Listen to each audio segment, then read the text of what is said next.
Are live now. All right, welcome to the new podcast. It's the Three Diecasts once again. Hey, gentlemen, it's been a long time no see. It's only been a week. Oh yeah, Rob, I see you every day, and hell, Garrett, it's good to see you again, man. You pretty much see me every day. Yeah, I can't get enough of me, all right. But so I think I figure since it's another Thursday afternoon or Thursday night rather. What time is it, Rob? We figured we'd all get together again and discuss some diecast, because we have nothing better to do with our life. Yeah, we have nothing else to do. There's no racing on yet, so we're like, hey, let's just talk about diecast because diecast. Well, there is a practice session going on in Texas, but it's raining right now. Of course. Of course it's raining over in Texas. They were racing. They were doing IndyCar practice, and of course, the practice I think practice could be canceled now. But regardless, we are here. We're discussing some diecasts. Because we figured we'd get on a video. I got some coming in this week. Apparently, there's gonna be coming in on Saturday. What about you, Gary? Your diecast Saturday.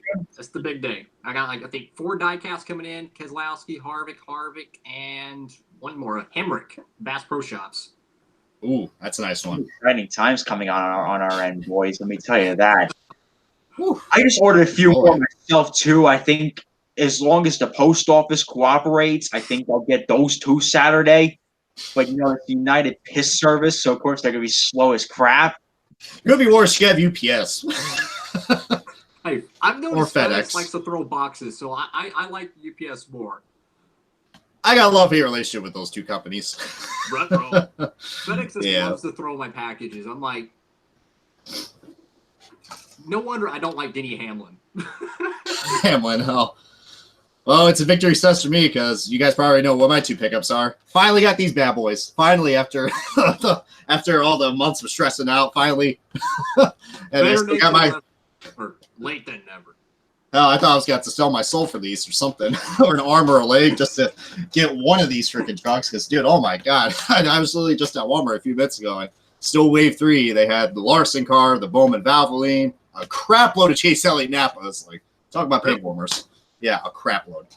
You guys got lucky. I'm still stuck on wave number 1. Oof. That's a real big leak right there. I got 7 Blaney Rovals. Just 7 of them just chilling at my local store. I was going to say, did you break the system or something like that? Maybe. So much for that car being an exclusive. I have my ways. Anyways, we should probably get on topic here. So a lot of cool events happening in the NASCAR diecast world as of late. Of course, since we've been back from the 500, everything's now coming out at this point. I think this is probably the latest we've ever seen, like a mass release ever. I think because keep in mind, I come from an era where things were out by the time the 500 rolled around.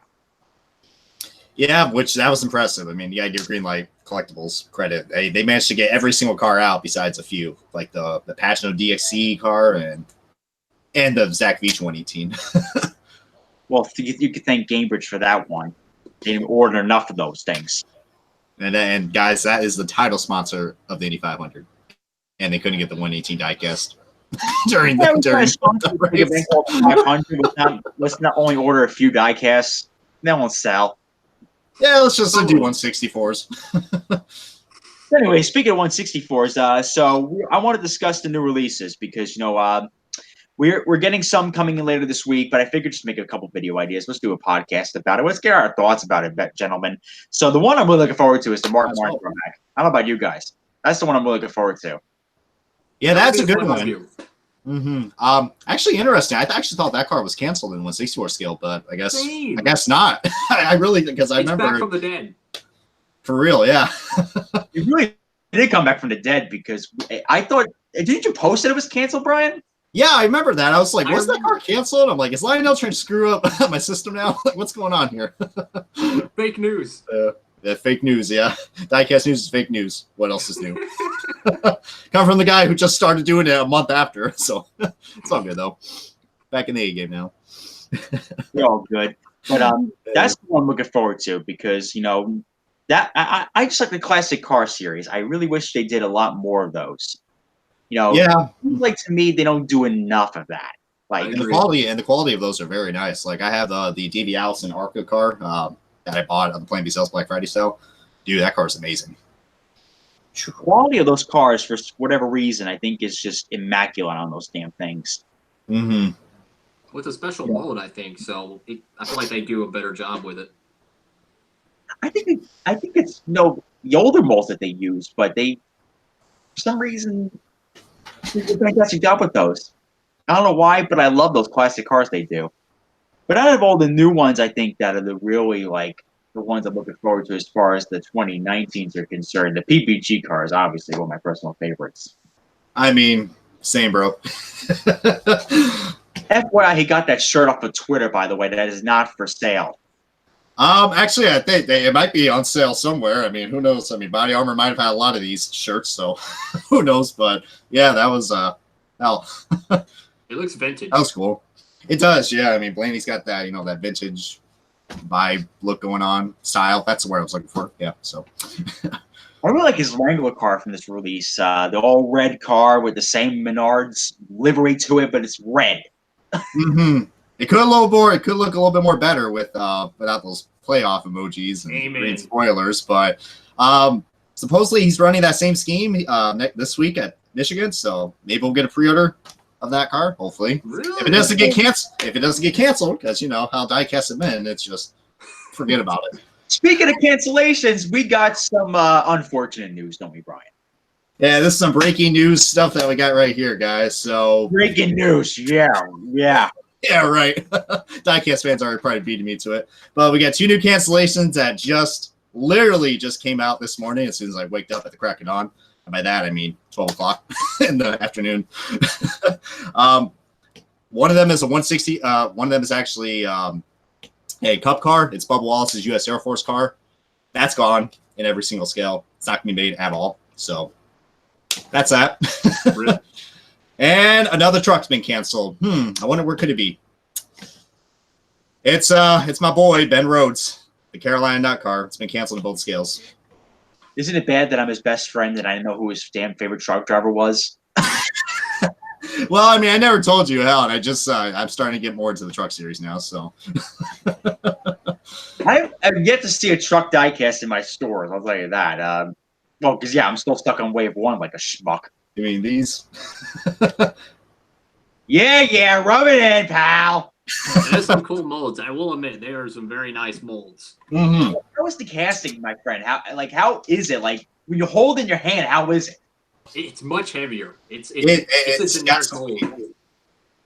If I have yet to get one myself, I don't want to pay somebody who scalped the shit out of it on eBay. I don't want to do that. Somebody's gonna go, ooh, truck diecast, flip it on eBay. Yeah, they sell like, dude, I see like a 2-pack go for this. Like they sell these 2 combined for like $30-40. I'm like, oh, screw that, dude. Yeah, it's only for the low price of $29.99 for 1 diecast. Can't beat it. Oh, and Lionel made an error. I mean, Garrett, you probably know this, but let's just say they misspelled Derby. With an I. With an I. Don't know if you guys can see that, but yeah, that's You can't make this stuff up, folks. I never knew there was an I in Derby. Well, you do now. Very stupid Oh, question. God. But a town wrong too, isn't it? Roseburg, Ohio, or am I on drugs? Roseburg, Ohio? I think that's right, yeah. Mm-hmm. They spelled it Rossburg. Oh. Well, this is awkward. I was gonna say, we're past their name at the Nico. Oh, man. Well, very good question. Can try to explain why the new Mustang mold diecast came out before any of the Toyotas. You haven't answered that question. Well, that's a good question. What is up with them? They've been weird with their releases, I'll tell you that. I mean, it's been a weird year in general already as is. I mean, come on. We're now just seeing everything come in. And it's true.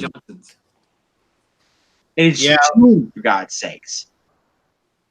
Yeah, it's been a really Jacob weird year. confirmed that they spelled it right. So, Jacob, are you saying I'm on drugs? You wouldn't be far off of that if you said that.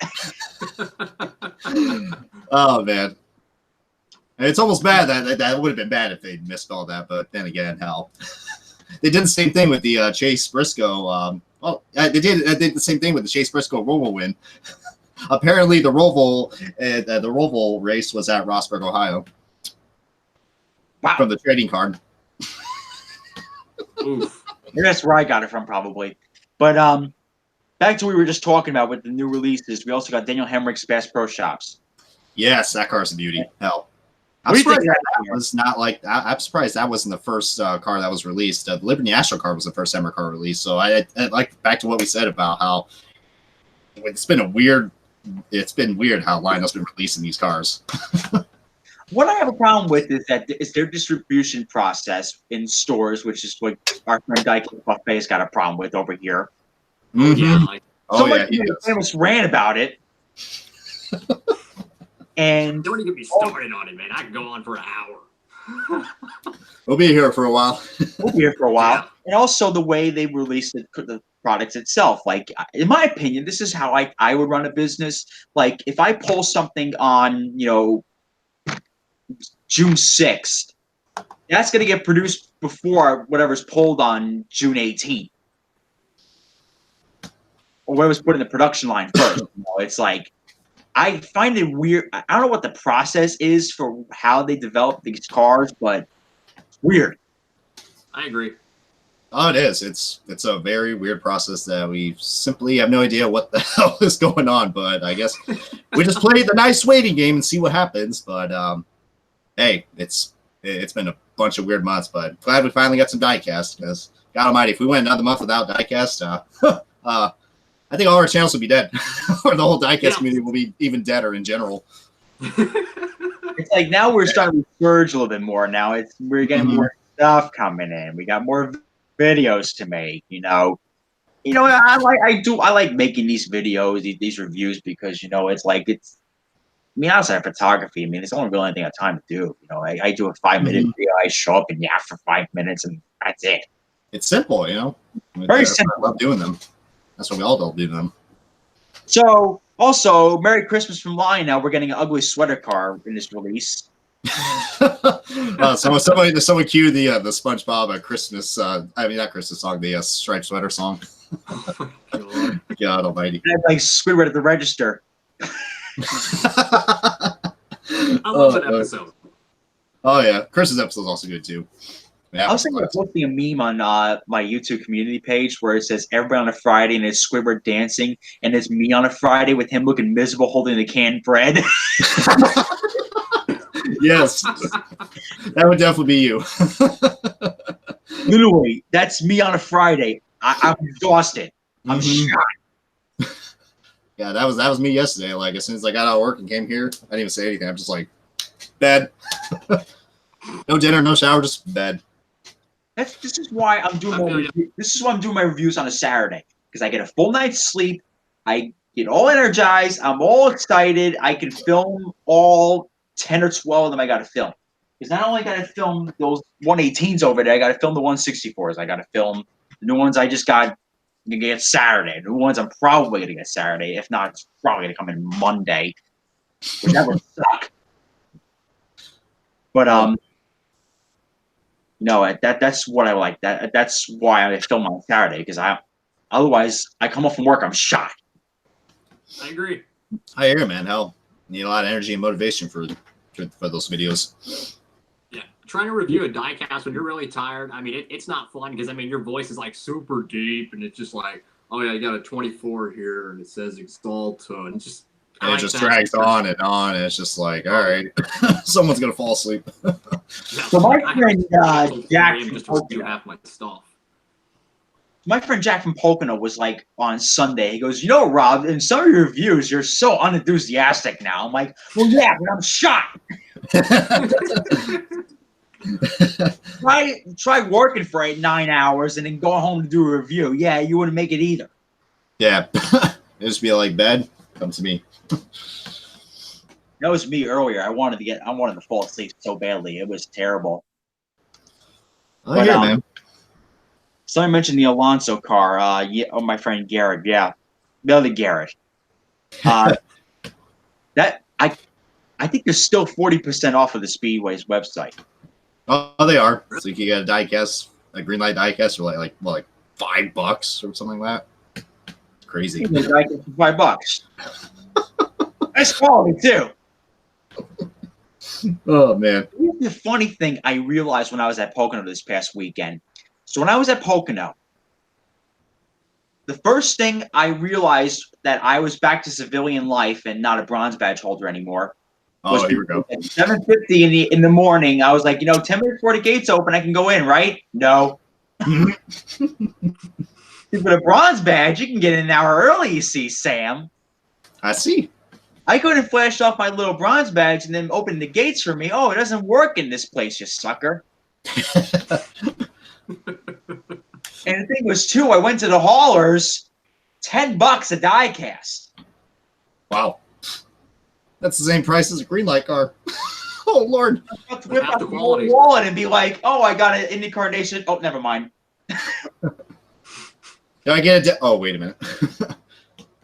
Because you can get 15% off with your IndyCar Nation membership. That's the way it was at the track. Wow. I got my diecast for $8 for the whole month of May. Good deal. But the thing was, I went over to the local gypsies. I call them the gypsies. This is the story why I call them the gypsies. Brian knows this. And Garrett, when you go to your first NASCAR race, you'll call them this too, because you know me, and I can put the term gypsies. But when I went to a NASCAR race over in Dover, I had a friend of mine who I graduated high school with. We went across the street from the track, because at the track property, you had the haulers. Then across the street, you had all the pop-up tents. My friend's father called it Junkland.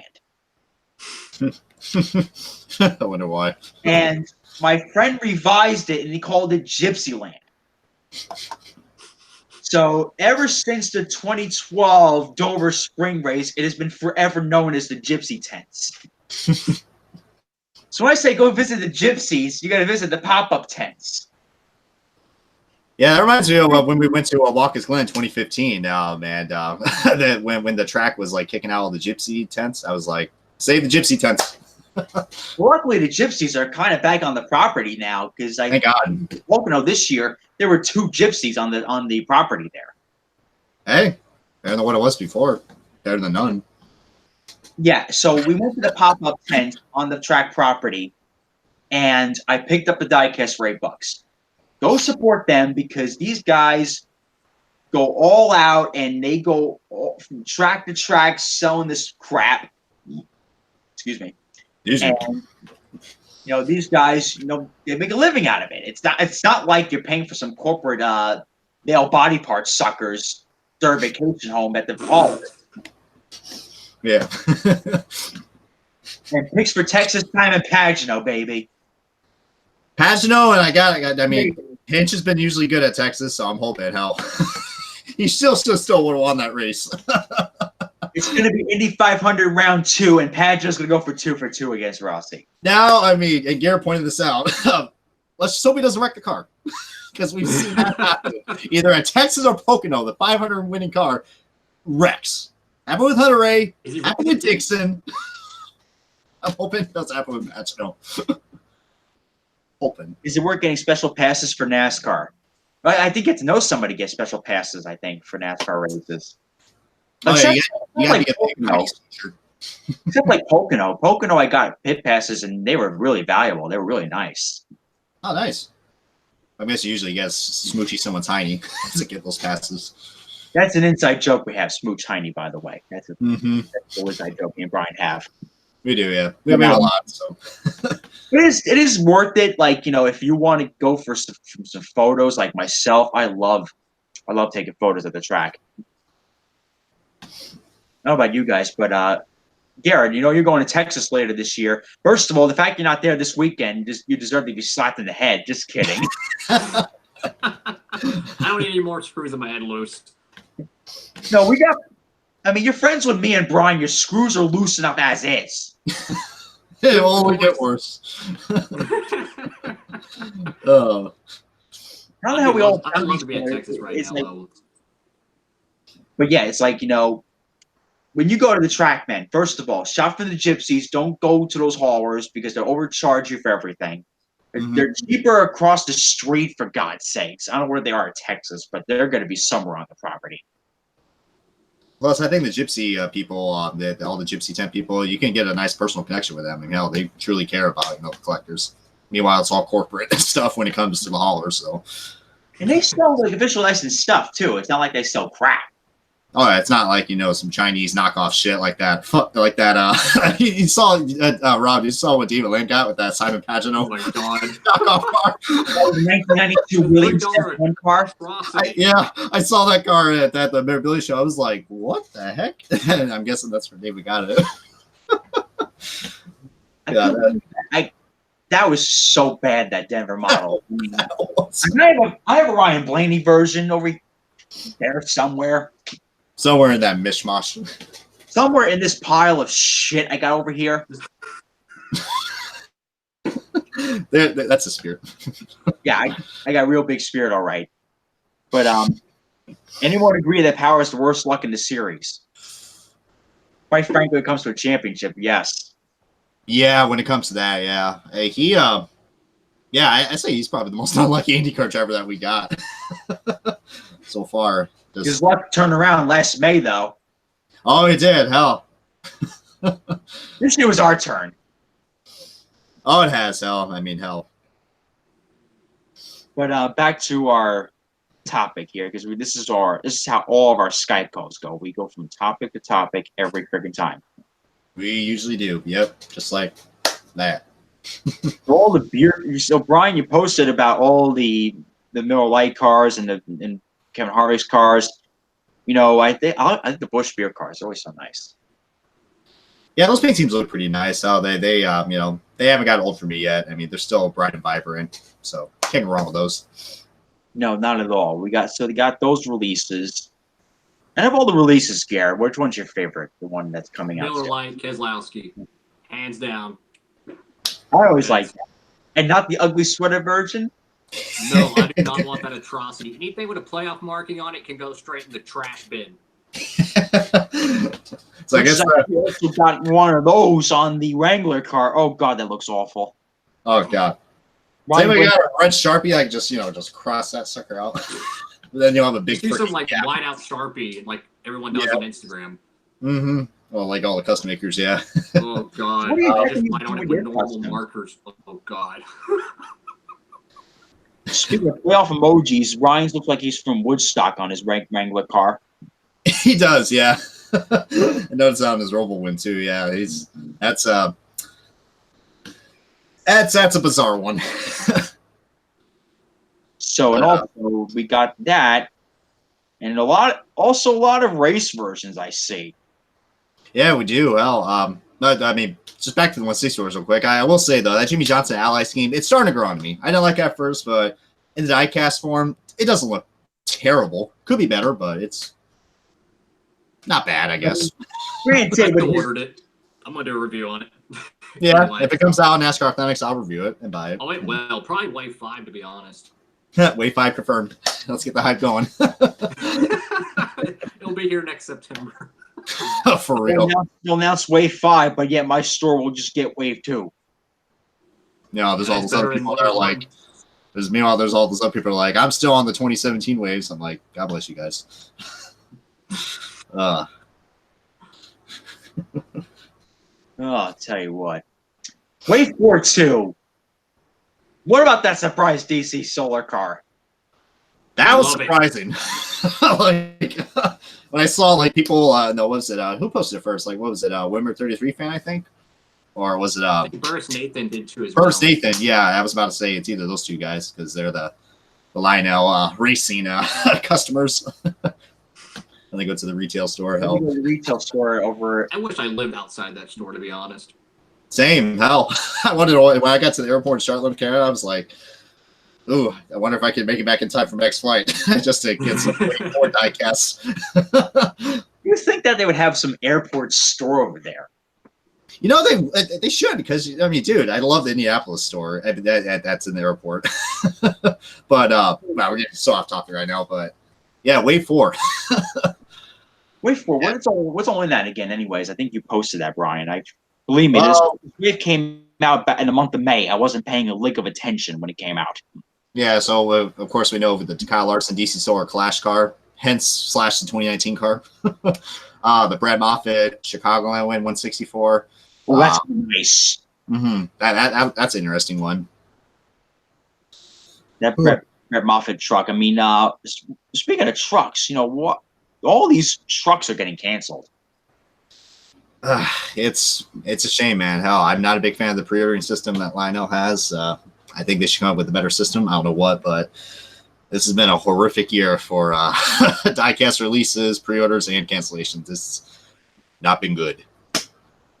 Yeah, it is. One thing I would love to see with the pre-order is like the actual progress bar of how many pre-orders are on it, kind of like a Kickstarter system for small video games. Yeah. So how much pre-orders they need for it to get released. Basically, yeah. I mean, that's a problem as well. Limited time as well. I mean, I don't know, man. We've seen more cancellations this year, I think, than any year, honestly. Yeah, I mean, I think we're definitely reaching an all-time high of cancellations, which, you know, is pathetic. Very embarrassing. It's been abysmal year as far as like cancellations go. That's what I've seen, at least, anyways. I mean, it's been more than ever we've seen cancellations come out. It's like every time I'm just every morning and every day on my lunch break, I'm like, oh, what's new? Oh, here comes another 4 more and another 2 and another 3. It's like, next thing you know, we're at 13 and already in 2 weeks, period. It's crazy. Someone mentioned Spin Masters at Walmart's. Our friend Joshua here, he said about that. Do you remember, how far back do you go collecting, Garrett, as far as like collecting in stores? 2002 Winter Circle cars. So, a long time ago. Oh, you and me both, man. Remember Winter Circle, how great that was? Oh, yeah. Those were the days, man. Man, I miss it. Those TOT diecast, and I'm waiting for the new car tomorrow car to come out. It's like, oh, they have them. That's cool. The 187s and the great looking 124s that have detail and no blacked out windows. So Winter Circles. And they're dirt cheap now too. You can get them brand new, $20. Highly yeah, detailed. It's worth it. Oh man, those are the great days. NASCAR diecast. You know, I've seen a lot of those two. The series I liked from Winter Circle was the race versions in 07. You guys remember those? I remember those. Yeah, I have. Johnson as well. What was that? I think 2007 when they made like all the race versions in 2007. I think. Close to it. Close to it, yeah, because I have all of Edwards's and Truex's Dover win as well. So, yeah, that was amazing that they were able to pull all that Truex diecast.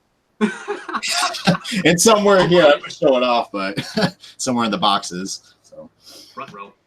Yeah. You know, I really like the fact that the Authentics line does make exclusives like the race versions and all that. You know, you gotta have some variety. It's like so fun for collectors like me who get both of those. It's like, oh, I get the same crap for $4. I'm just gonna buy the $4 one at Target. Yeah, I got mixed feelings about the chase pieces as well. I mean, they're pretty cool, but then you got to worry about those scalpers. But but it does give us some variety. For this blows my mind. It's incredible, man. You know, people are going to take advantage of that. But yeah, I still got a lot of cool stuff to talk about on Wave 4. I mean, thinking of that, I mean, might as well talk about the liquid color chase piece. They made another William Byron Hertz car. I mean, to be honest, I think the Ryan Blaney PPG one could have been a better choice because we already got the Hertz liquid color car from last year. And what was it like? Wave 11. Okay, I was about to say Wave 10. I was like, I think I didn't say anything. I would love to see the PPG one. I mean, you can imagine just being silver metallic. Ooh, yeah, that'd be nice. That'd be really nice. Nice little silver metallic on the PPG car. Instead, we got a goldish looking Hertz car. That's been out since February. Oh, man. And that Hertz car in general, I mean, I don't mind it. I mean, but one person I knew pointed out it looked like a taxi. I'm like, it's It's decent, but I prefer last year's car. Yeah, So that's William Byron drives a taxi cab. No, I would like to see so many different versions of that, but I mean the PPG car, obviously, that'd be great. But overall wave 4 is pretty good. I think it is. Anyways. I think me and Garrett could probably agree with this. The Eric Jones car, weird choice. Really weird choice. Yeah, like especially with how they release the race wins. Like usually they do it, in order, but this was. I guess no one predicted it. Like it's been out for 4 months. Like why don't they do like a Kyle Busch ISM or something? Or like an exclusive. Denny Hamlin Daytona one. I don't know, just something. Kyle Busch Richmond win or something. If they wanted a Gibbs car, they could have done a Kyle Busch car. I'm surprised they made a Kyle Busch car. I don't know. I don't know. Racing was desperate for that one. Indeed they were. Indeed they were, man. I mean, heck, maybe even a Joey Logano Martinsville win. That would have been cool. Like something. I would love the Vegas win one. I would love that. Beautiful. That car, that Jones car, it's been out since like the beginning of this year, like January. January, yeah. Yeah, that's that's bad. Yeah, I mean, I don't know. I felt like it was just a waste, in my opinion. It is. It's a big filler. I was gonna say, I think what you're gonna do, Garrett, is what wave you on? On wave 3. Oh, good. You're probably gonna do that thing you do. But what do you do at the stores again? You buy all of them and you return them to another store. Yeah, I buy every single one of them. This man's a genius. Return to another store, and then it gets showed up the next week or so, and I get all my cars. Man, smart. I'll tell you that. Also, probably got a little too much time on his hands on his days off, but that's we still love you anyways. I'm always doing something. Hey, gotta do it for the diecast. Amen to that. Hell, I'll live for it. I will say though, I mean, wave 4 is the wave. If you're looking for the Ford Mustang diecast, I mean, this is I almost said awful wave. Wow, this is an amazing wave. This is you get the Kozlowski discount tire car. I mean, same thing as last year's, but can't go wrong with that. Ford Mustang body looks nice. What was it? And all the we have like 3 Stuart Haas cars. Yeah, we got that. Emerald is Bowyer's at PPG. I think it was only 4 Mustangs, wasn't it? Yeah, that's what I meant. Yeah, I thought there was 2 Boyer diecasts. I was thinking Peak and Blue Dev, but no, it's just one of them. I always get those 2. I got the Blue Dev. Hey, nice. The Peak Blue Death car, that's a nice looking car. I like the regular one though better, to be honest with you. I like the regular Peak car that's like the nice dark blue on it. Well, I got it right back here actually. Yeah, like the Peak cars have like metallic blue to them, like they did with the Schwartz last year. I was like, that car stood out. I love those types of cars. You also mentioned Smithfield with the Eric Emerald. That's in wave 4, right? Correcto. With the updated. Every time I think of that Smithfield car, I think of the time Kevin threw bacon at David's car when he came to Indianapolis. Really, his welcome home present was throwing raw bacon at his windshield. You gotta love free bacon, those guys. Free bacon for life. I'm down with that. Yeah, you too. What am I free bacon for life? I'll tell you that. Oh man. What is it? The last car, there's like one more. Oh yeah, the Chase Elliott Dover win. I mean, yeah, it's a playoff car, but pretty nice. Trying to think, is the metallic finish screwed up on this car? I don't think so. I don't see it. They screwed up so badly last year. I know it's even screwed up on this year's band as well. I mean, not as bad, but like Lionel was really good with the metallic finishes, and then last year they just screwed it up for some stupid reason. Like the Hooters car, the Kelly Blue Book, the Napa car. I mean, it's one of their hottest selling diecasts. Why would you mess it up? I mean, it's just why? Like that's not David Reagan's car, someone that no one's gonna buy. Even though I like David Reagan. I don't know. It's embarrassing. I mean, I feel sorry for all the Chase Elliott fans last year. I mean, the cars look better this year, but oh yeah. Well, I mean, the Truex fans got their fair share of unsponsored diecasts, so. Oh my God, Truex diecast. Oh, that was an atrocity what you guys got last year. Yeah, don't get me started on those stupid things. God. Why? Uh-huh. Why couldn't you just pass Pro on this side? Like, why? let's oh, we can't have 5 Hour Energy and Monster Energy on the cars. Beer on a car. For real, yeah. And they did that with the Harvick throwback in 2016. That was a legit beer card that they had at the retailers.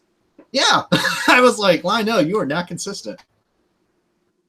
They pointed out that he wants to get a rowdy car release. Are they making this truck this year? The Atlanta win, I believe. Yeah, the Atlanta win. Oh, Jesus, a good nice looking truck. I might have to pick one myself. That is nice. I like that a lot. I like that truck. I agree. It is a nice truck. I like to have that diecast. I wonder when the first Gold Series truck is going to drop. Oh yeah, true. I think it's going to be Brett Moffitt's championship car. That's what I'm thinking, because I believe that was one of the first that was offered. Interesting. From what I heard. Hell, I mean, with Lionel's consistency, who knows? We'll probably get a 2019 truck release first. Who knows? Who knows? I like to see one released. To be honest with you, I like the truck casting looks very nice. Yeah, they've done an amazing job, dude. Hell, I mean, we already seen what the Chevrolet and the Fords look like. I'm definitely curious what that Kyle Busch one's going to look like with the Toyota Tundras. Very curious. Now they're producing all the molds, right? It's not just the Toyotas and not the Fords, right? It's all of them. It's all of them, yeah, which is good. Good. So I like to see trucks get made. I mean, I go back with trucks, and when they made the original trucks in the Racing Champions cat molds, those were the best. Race Champions, yeah.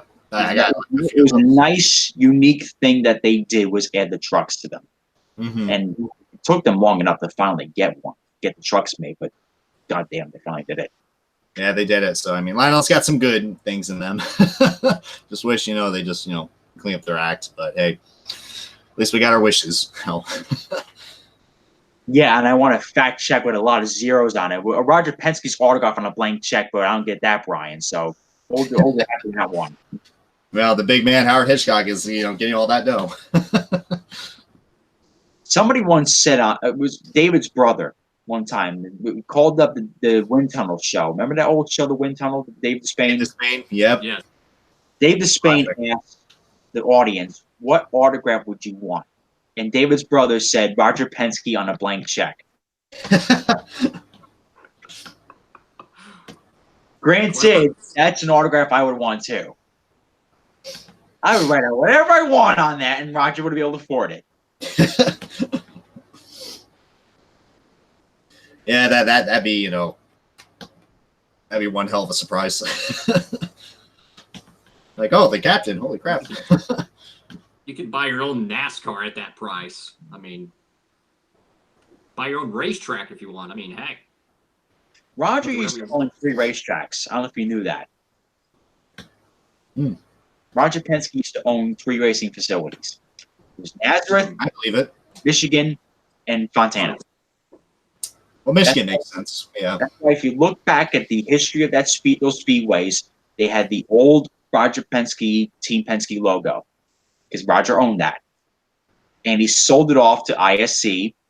And, of course, you know what the fate of Nazareth is.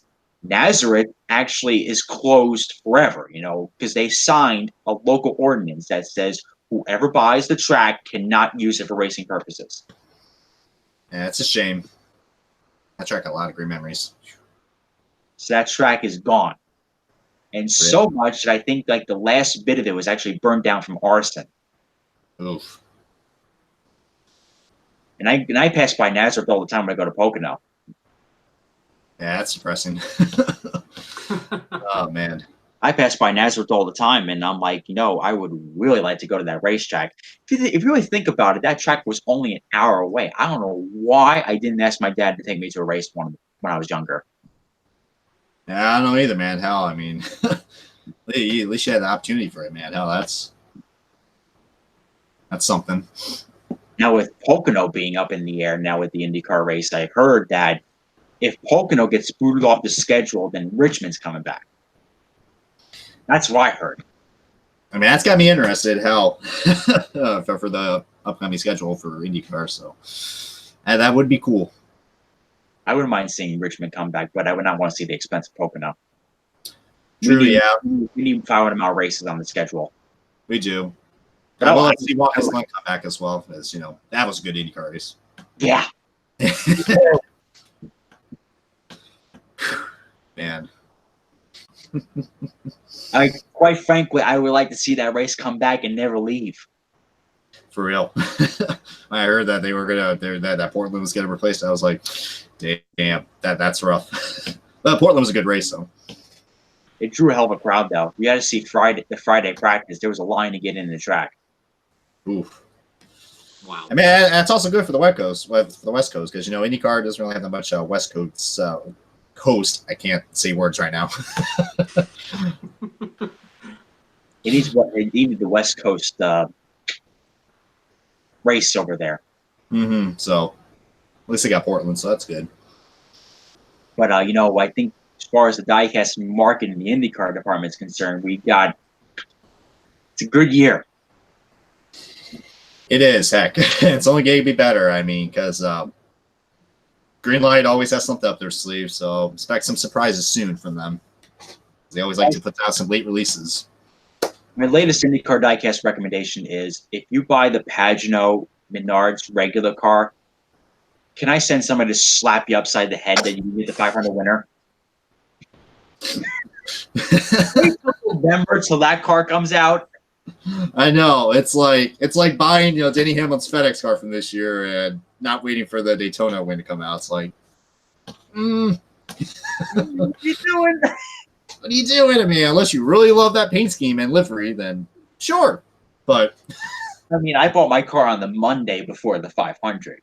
It's like I have an excuse. if you buy the regular Menards car now, just wait. I know. I mean, we all had to wait. So, are they not making Harding racing cars? I don't think so. I not heard anything about them because they got the sponsor last minute before the 500. Yeah, that is true. Maybe next year. Maybe next year. But I also heard last year they're making it too, but it was a company exclusive. Oh. Oh, no. I mean, hell. So have to wait and see.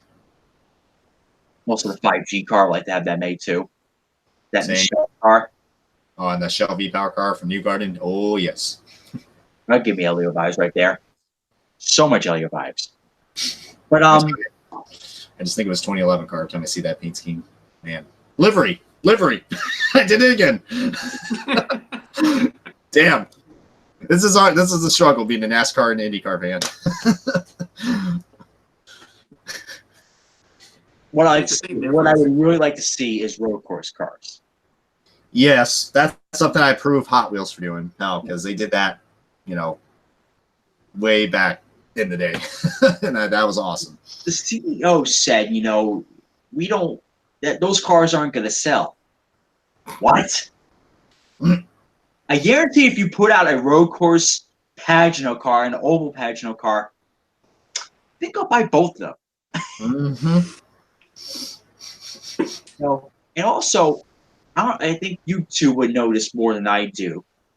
Are they even updating with the 2019 Aero package on these cars besides the Mustangs? They are not. No, they are not. As you can see by the Hemrick and Johnson cars, they are on the last year's package. So, yeah.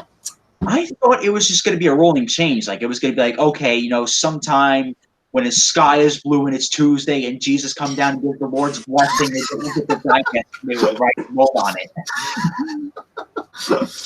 Yeah, I mean, that's, yeah, so even Lionel's, we'll probably get it next year. I mean, who knows? Part of me kind of gives them credit because, they worked on the 164 truck mold, and then they're working on the Ford Mustang mold and the Toyota Supra mold. So I understand that, but, if they don't do it by next year, then, that there's going to be blood. There's going to be a war.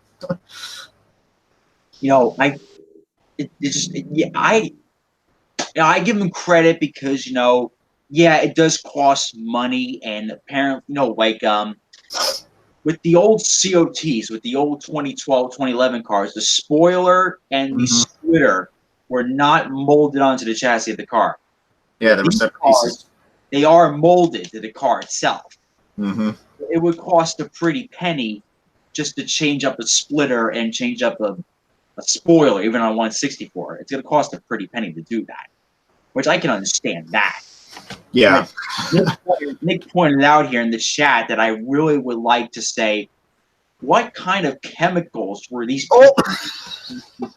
Oh no, we're talking about these now. Oh no, stupid Bluetooth cars. Listen, I want to play Hard Day's Night. I would play out of this speaker and not out of. I don't have a 120 for you, do I? I do, yes. I mean, not out of this. I don't know. God. The first thing when I buy a diecast is not, oh, I can play my records on this. I don't think that. God, the video that Lionel made with the Bluetooth diecast, I almost wanted to hit my head on the table repeatedly many times. It was the cringiest thing I've ever seen. I thought it was April Fool's joke. Like, who's going to come up to their diecast and be like, yeah, I hear you. Can you hear me? No! That's so stupid. Like, that's not what a normal person's going to do, dude. Even the hardcore diecast fans like us. That is like, who's gonna pay $100 for a speaker that you don't even know the quality of the sound? I mean, it's like, if you're gonna buy a diecast, buy a diecast, not a cheap $20 diecast with a crappy Chinese speaker. Yeah, I mean that's the one thing. $100 for this thing we're talking about. $100, like that is ridiculous. For that price, I'll take that. I bet your guys is behind by next year. Those things are going to be in the dollar bin easily. They're going to be on a big market. They're going to be on a good clearance next year because they are not going to sell well. Mark my words. It'll be that one Joe Schmo or that one Kesher man be like, oh, this is pretty cool. I can understand, like, if it was a Bose or something like that, like it was a good speaker. It's probably going to be some cheap $10 speaker that you can get at, like, any retail store. Yeah, it's... I don't know. When they were planning to make a special announcement, I was like, oh, what's this?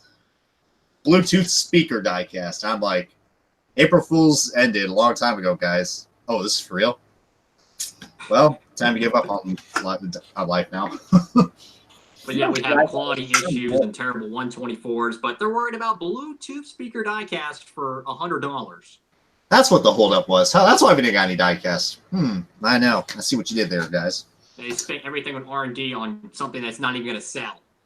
I mean, to be honest, I would get it if they had a Truex or Blaney one. I mean, that's another thing. I mean, that I know they're testing these out and they're just doing the Hendrick drivers for now. But, you know, if it was like 40 or maybe like 30 or $50, somewhere around that range, yeah, I guess. Like, if it's cheaper than an ARC diecast, yeah.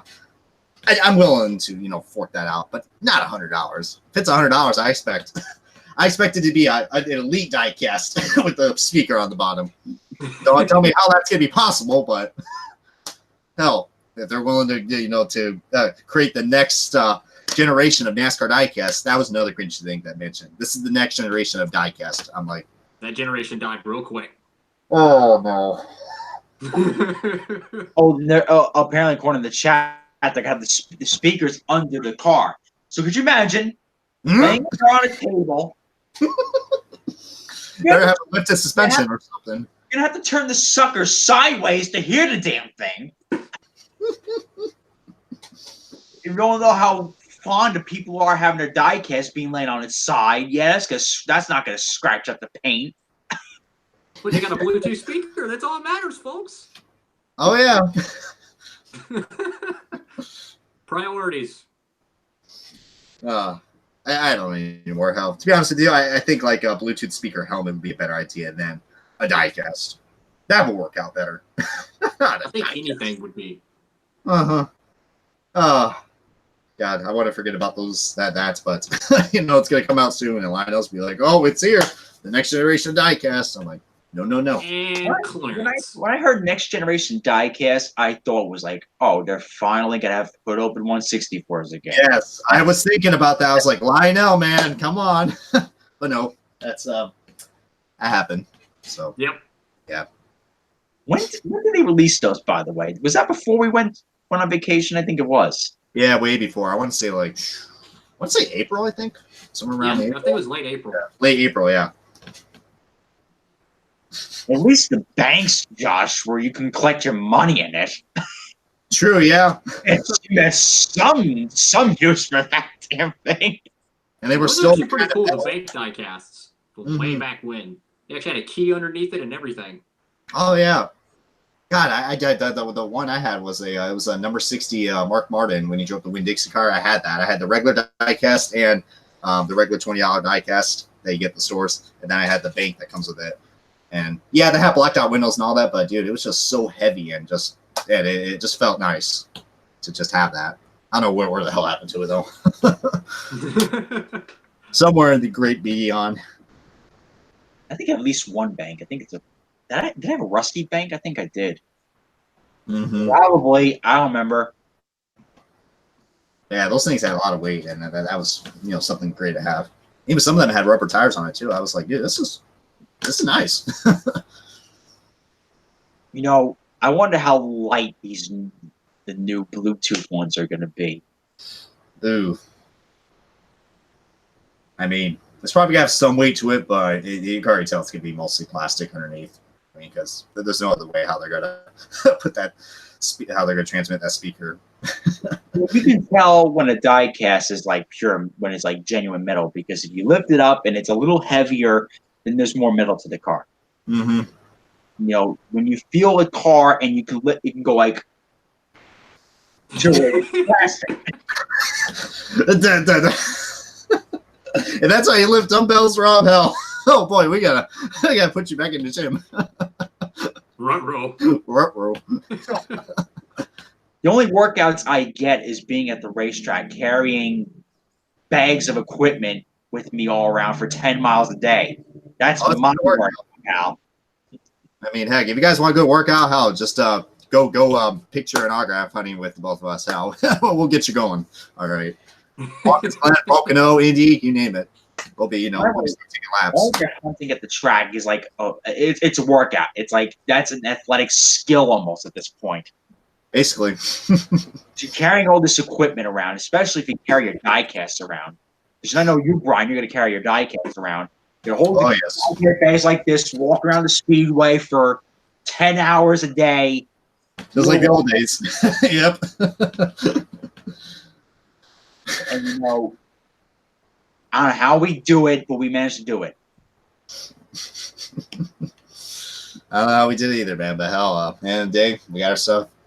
We got our stuff autographed, and hell, had lots of good memories with the drivers. Oh man, dude. It's also like at the track too. Like if you go to a road course, you go like all terrain road courses, and you can really walk like 10, 15 miles a day. Yeah, for real though, hell. And I don't even eat when I'm at the track too. It's like, I like to eat when I'm out because it's like you pay $10 for a hot dog and fries. Exercise. I thought someone said extra fries. Guys, that's literally how Rob is. Like when we say something, like Rob says like the total opposite of what we're saying. he misannounces stuff so much.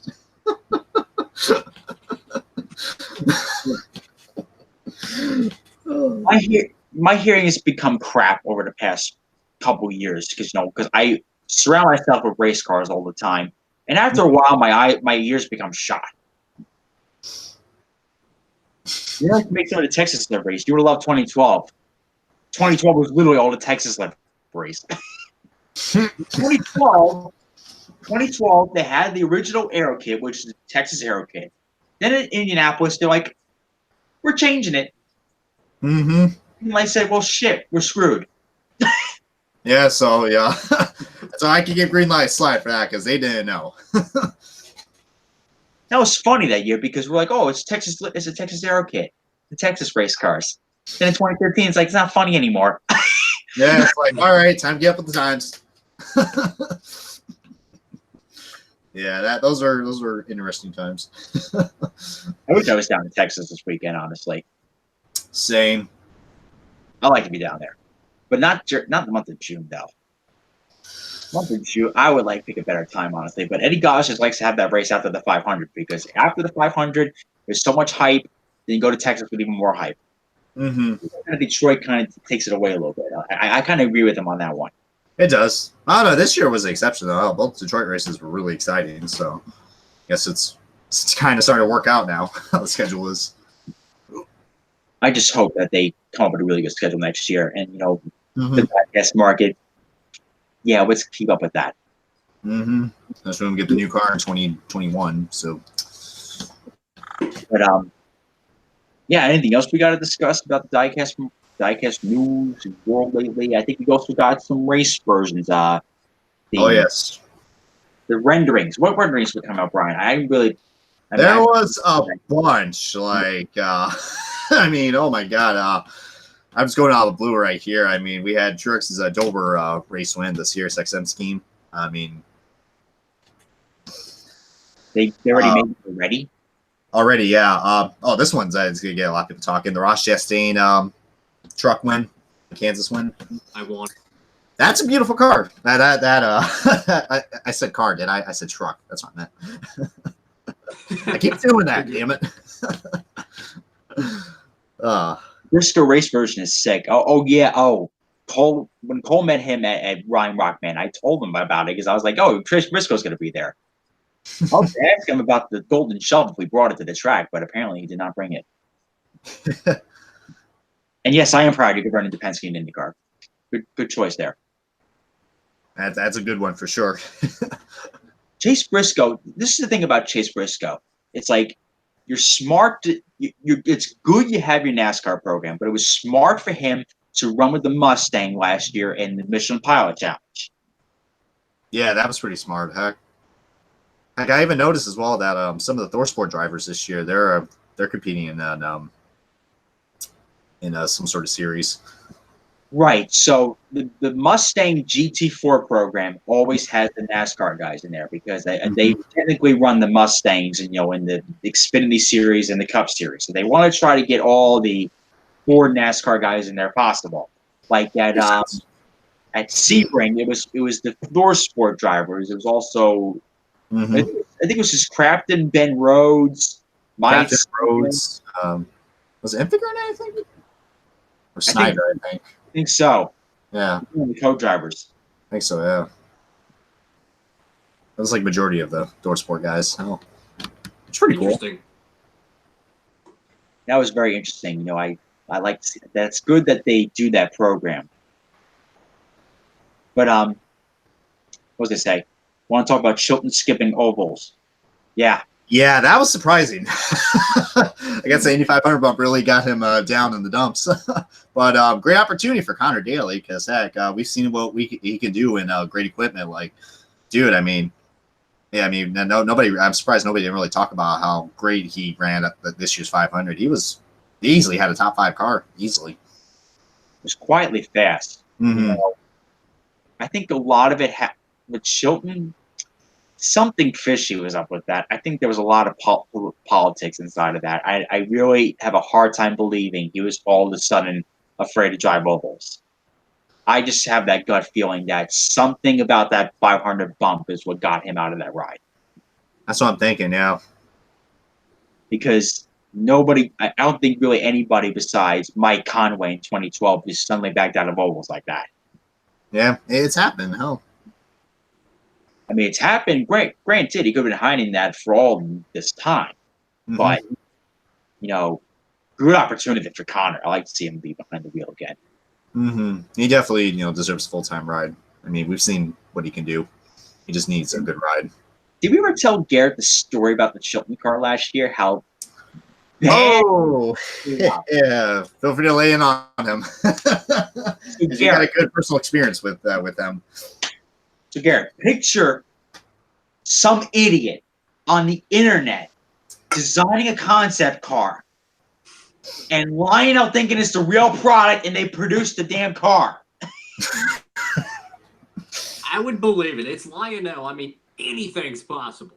So that's what we liked last year. Some moron on the internet designed Chilton's car as a concept and they thought it was the real thing. Aren't they supposed to get like a legit, I don't know, business email or something with all the design and whatever the actual race team wants? Not just some average Joe behind their computer. This monstrosity. This was this is inaccurate. It even has silver suspension. Like only the Penske's have that. So yeah, this car was just a mess. This is last year's livery, which is not even close at all to the original livery. Yeah, but the numbers on the side pods. Yeah, numbers on the side pods, and usually it's supposed to be on the wing. That's embarrassing, to be honest. I mean, the wing there's no numbers on it. It's just on the side pod. That's just. And what was that Chilton said to you, Rob? He's like, "Oh, it's a bloody wrong car, mate." Something like that. A bloody long livery. Some idiot who designed it. Yeah, that's come from the man himself, Chilton. Luckily they nailed it. Luckily they nailed this year's car, even though it's a bumped car. But heck. And I've recounted this year's car, the Gallagher car. It has the Gallagher logo 19 times on this car. 19. So Gallagher went all out with the. Oh God. And Gallagher's even under on the under tray too. Like I said, like anywhere you see on this car, it's everywhere. God, it's crazy. I want to ask you, Joe, what cars are you getting coming as of late, like this week? You what? What cars are you getting this week, like in the mail? Oh, I'm getting both Harvick Busch ones. Getting I think next week Monday. Getting Logano's. Don't know when Johnson's coming in. Hemrick, Bass Pro Shops one, and then one more I forgot. Oh yeah, Keselowski's, which I've been waiting months for. Like I don't know why, but I'm just fascinated with the Miller Lite paint scheme on a Mustang. Had to get it. And what's funny is the Johnson paint scheme I think is actually sold out on Plan B sales. I checked and it was all sold out. I checked eBay; it's sold out there. I had to go to K-State to get that thing. Oh wow. Yeah, like it is that hot. Like I did not expect that. Luckily, I didn't get mine. I got mine. It wasn't even on their website, so I don't know if Plan B got another shipment in or what. But it was not even on the website. Like I legit typed it in. Showed the 124s, no 164. Checked eBay, not even there. Yikes! Your sponsorship really helped out. Yeah, for real. I think Lionel actually helped that out because all the delay. Now, Coleman's Harvick car. Are they making that carbon fiber car that he ran at the Clash? For Harvick? Yeah. I hope they do. I'm thinking it didn't got DMP'd. I believe, they're making the race version of it for 124. We just saw the render of it. I believe they're making both scales. The car to can car, I think. Yeah. Yeah, car to can. It was the all black carbon fiber car. Yeah, the one that he ran at the duel. Yep. And the reason why I say carbon fiber is because it's got that pattern on it. Mm-hmm. And plus, being big IndyCar fans, we love carbon fibers. So, if you look at the car up close, like if you look at a car with a carbon fiber hood, or if you go to IndyCar race and you see the body parts, you'll see that specific pattern, and that's carbon fiber. It's sexy. It's also light material too. So if you go dumpster diving after the race is over, after the car crashes, you can go home with some free merchandise there. Hey, nothing wrong with that. So when you go to IndyCar race, because I know people at the local shops over in North Carolina for the NASCAR department, they go buy the merchandise after the race is over with, because after the race is over with, they scrap the metal and they sell them at the shops. That's what I've heard. Yeah. At the IndyCar race, they throw them in the friggin' dumpster. And that's why you got, our good friends Kevin and all those guys that we call them the dumpster dive crew. So literally, after a crash happens, of course, that we got to figure out the driver's okay first and all that, all that crap. Mutual respect, after that's over with, Kevin and his friends go, well, let's go find the dumpster. I'm like, you got to be friggin' kidding me. You're doing this crap again? I mean, I can only imagine how bad it was with Alonso when he crashed. I'm sure there was like a flock of F1 fans just like, oh, gotta get it. To see like a flock of them in groups. Hey, just throw it in the back of the truck. I'm speaking in Spanish. I'll just try to blend right in.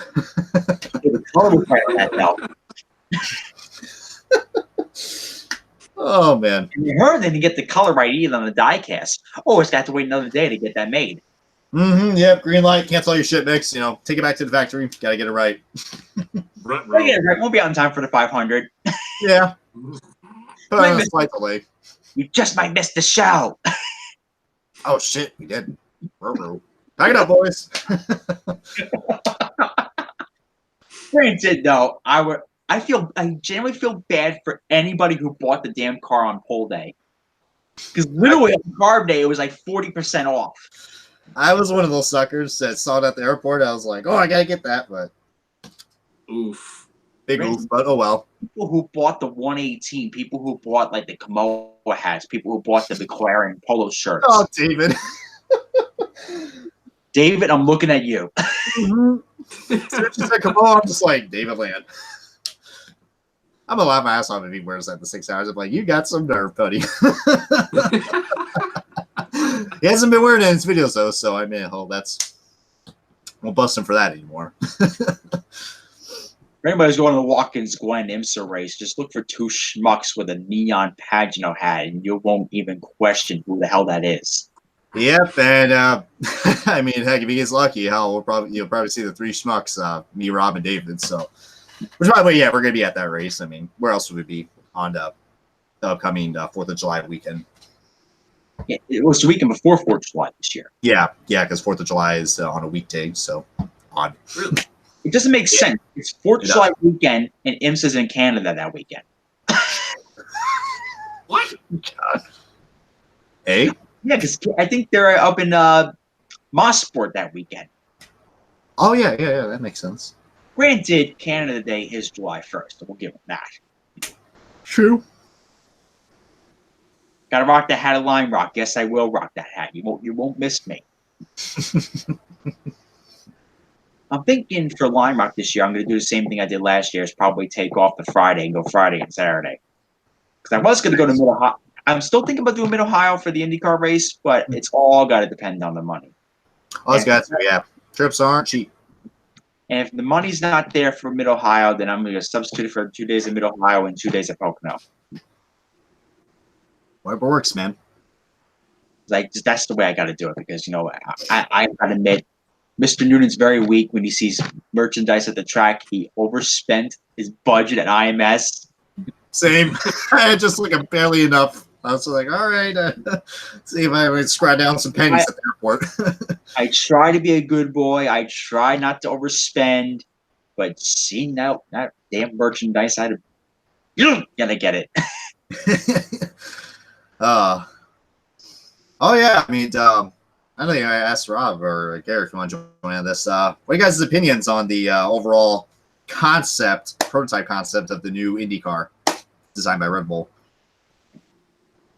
Well, it's a concept. Yeah, we gotta keep that in mind. Mm-hmm. It's nowhere near official yet because the initial windscreen was being tested, and I believe the issue was either the glare or something like that. Then they wanted to do something with the halo, but the things with the halo is when you're at an oval like Indianapolis or Texas, you'll get tunnel vision. Yeah. So and a halo is not going to really do anything. I mean, granted, it will flick something off, which that's the job it's supposed to do. Yeah. It'll cause more harm than good. And I mean, it works for F1, but F1 doesn't run ovals, so I can see that point. Formula One does not run ovals. Mm-hmm. So you got to think of it like that. So when you're on the ovals, you can't have that halo because it's going to give you a little tunnel vision. Like I believe it was Scott Dixon that said that. Yeah. Like, where were they testing at Phoenix? What, like this year or last year with the windscreens? The windscreen was tested at Phoenix with Dixon, and then I mentioned Joseph Newgarden. And Newgarden, I think, was the one who complained about the glare. I think off the windscreen. I mean, I think they'll nail it right. I think I mean, believe it or not, we are definitely gonna get the windscreens because I mean, heck, we've had windscreens back then. Going back all to the kart days. So if you look back, this ain't nothing new, people. Yeah, if you look back at the '70s IndyCars, they had windscreens on them. Yep. I don't know what was the cause of why they got rid of them. I don't know if it was money. I don't know if it was like aerodynamics or what. But they went away in the '80s, and they've never been back since then. Oh. But in the '70s, we had them. So it's nothing new. It is interesting because, it's like, how did we lose that? It's like, it's interesting how to know we can steer away from that. And no, it's not official yet. That all that is just a concept. So it's nothing really official yet. Yeah, probably by next year we'll find out, because usually they usually release the thing like a year before before we actually run it. Because guys, like every 3 years they always change the car, so that's how the process goes. Every 2 years there's a card change. I think 2021 is an overall card change. Ooh. Speaking about Dallara, how did you hear about Dallara possibly interested with NASCAR? Like, I heard about that in developing the Gen 7 car. Did Garrett hear about this? No, I have not heard about this. So apparently at the 500, NASCAR executives went to 2 places. They talked to the Dallara people and Honda. And apparently Dallara is like the big chassis supplier of IndyCar. They supply all the cars. Yep. They supply all the aero bits. They supply the chassis itself.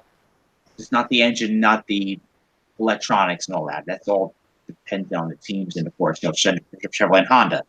Mm-hmm. But apparently there's talks. I quite frankly, I think it was just all like a big handshake meeting saying, oh, my name is Joe Schmo. I'm a big cheese in NASCAR. You know, I have a lot of money. You know, I wear suit and tie. You know, I'm a big shot. You know, nice to meet you. I think it was more than that. Joe Schmo. What a name. Very creative. I've heard that one before. We come up with version 57 of our Gen 7 car, and you're going to design version 58 of it. Way to go. Progress. Dallara, though, they are a big manufacturer, and they can really make good cars. But the thing that I got out of it is, if Dallara signs up to be a chassis supplier for NASCAR, we are going spec racing. Yeah, I mean, we've seen it. I mean, granted, it could help the sport a lot to go slightly spec racing, but you're still gonna see the same shit happen. When IndyCar was spec racing, like pure spec racing, you still had Penske and Ganassi winning. You're still gonna have Joe Gibbs, Penske, and Stewart-Haas winning, because they're gonna figure shit out and they're gonna get the right setup in before everybody else. Oh, they will, man. They will. I mean, so it's not gonna really change any games, but I don't know. I think it's a risk. I think it's worth taking. I mean, NASCAR definitely needs to, try something out. I know a lot of people are not a big fan of spec racing. I wasn't at first, but, after watching it play out in IndyCar, it's worked out for the best, and waiting for their, the future of this ever-growing series. So, I don't know. I think it's going to be, controversial, to say the least. Well, we don't know what Dallara's going to do. Like, I mean, this probably was just nothing but a big cheese meeting saying, this is who we are. We're NASCAR and all that. I'm trying to sound like a big shot. I'm really feeling it now. You get a good E for effort, Rob. A lot of the big cheeses met the big cheeses at Dallara. And it was a big meeting. Apparently, I don't think much got out of it. Yeah. But talking with people, they got to come up with a Gen 7 car fast, because what they have now, in my strict opinion, at least it's not working. No, it's crap. They're definitely going to rush it. I mean, heck, if they had planned this out like, a couple years in advance, like maybe at least 2017, they should already have planned out. I got a feeling they're going to rush it, and we're going to be in another situation like the COT. It's not going to be good. I mean, that's my worries. I'm hoping it can work out for the best, but I don't know, man. I just have to see how it goes. Like it is every season. I think this package was like a knee-jerk reaction. Somebody burped, as my coworker would say, and they reacted to it. It's. I think what they need to do with Gen 7 car. This is what I think should happen. Make a simple design to it. Make it affordable. As affordable as you can be, because nothing in racing is affordable. No, it's not, man. Make it cheaper, because more cars on the track is going to may not make it for a better show, but more cars show up to the races. It's like, oh, you got a healthier car count. This is really good for the sport. Mm-hmm. Healthier car count. Have the engines produce full song. Because you are building engines that are capable of 900 something horsepower. Yeah. And you're spending all this time research and developing the car for a 900 horsepower engine just to show up to the track and be like, taper spacer on it. Exactly. It's like a little Band-Aid. Huh? It's like, oh, we're going to temporarily fix this situation. It's a killjoy. Mm-hmm. It's like what Kevin said. They put a Band-Aid on something that needs open heart surgery. Good analogy. That's NASCAR for the last 20 years, folks. It has, man. It's like, oh, stop the bleeding. Stop the bleeding. Stop the bleeding. We got to fix it sometime. Someday, any day. I don't know, man. The future is definitely foreseeable for NASCAR, but like we always do, we'll just see how it goes. I think making the cars affordable would be a huge good step because we've reduced it from 43 cars down to 40 cars, and it's just like it's the same guys winning every race. I think if you could figure out a way not to make it necessarily spec, but to get it more level across the board, we could see a lot better racing. And it's got to be cheaper, man. I mean, the costs are increasing every year. This is not good. I think quit changing the rule package every year, get it more affordable, and I think that's the right direction. Well, with every rules package change, that's more money. Exactly. Good point. They're shooting themselves in the foot. I think they just should come up with one thing and stick with it. Exactly. Larry McReynolds says this every time on NASCAR Race Up. Quit changing the rules. Stick something for 3 years. It's not consistent. Hell, that's why everyone gets confused of like how what the racing's gonna be like, because you just keep changing it. Like I can't even keep track of what package they're running each week this year because I've heard some people say they're running the full horsepower and sometimes they're not. It's like stick with one thing and go with it. I mean, we've done it for 40, 50 years. Go with that. It works. Yeah. And speaking of working, hell, Nick just pointed this out in the comments. Gen 4 racing, man, that was at its prime. I mean, I understand they created COT for safety, but man, dude, the Gen 4 was. It's racing. It's going to be dangerous. I say it's going to be dangerous. Gen 4 fully. Like late models use Gen 4 style cars, and look how good it is. Look at your local short track racing. They don't look like production showroom cars. Look at late modifieds. Yes. Other stuff in dirt racing. They look nothing. Sprint cars look like something out of a cartoon. But guess what? Those things are amazing to watch. Not only that, but it's pretty damn affordable. Affordable. Well, I mean, the Gen 4s are dirt cheap now. I mean, I've heard stories of chassis from 2002 were being ran at ARCA just a few years ago. Wow. I mean, that's cost efficiency. Exactly. That's recycling. That's green right there, folks. Yeah. I mean, go with that. When you talk about cost efficiency, the first thing that comes to my mind was Grand Am. Because if you look at Chip Ganassi Racing, they had the 01 car, which is the one that Scott Pruitt, Member Rojas drove. Yeah. It was one of the most iconic sports cars of the 2000s. If you wanted to win the Rolex 24, you had to beat Ganassi. That chassis was the same car from 2003 all the way to 2016. Same car. All you had to do was buy one chassis, and they used it for all those years. Wow. And there you go, man. That's very cost efficient. That's how you do it right there. I mean, if you can think about people using like an ARCA. Like I was confused why ARCA went to Gen 6 because they don't have the money for that. Yeah, that was concerning to say the least, especially with how ARCA is, basically it's like meme city in ARCA. It's like you're just expecting a lot of crashes. Hate to say that, but what I'm really disappointed with is K&N East. How that's such a great racing series, and yet the costs are out of control. Oh. And it's so much that I think they actually I heard they lost the race. Like they lost the race over in Connecticut recently. Because they were going to run Connecticut, and I was thinking about going, but it was the same weekend as Le Mans, so I was like, Yeah. I hear you, though.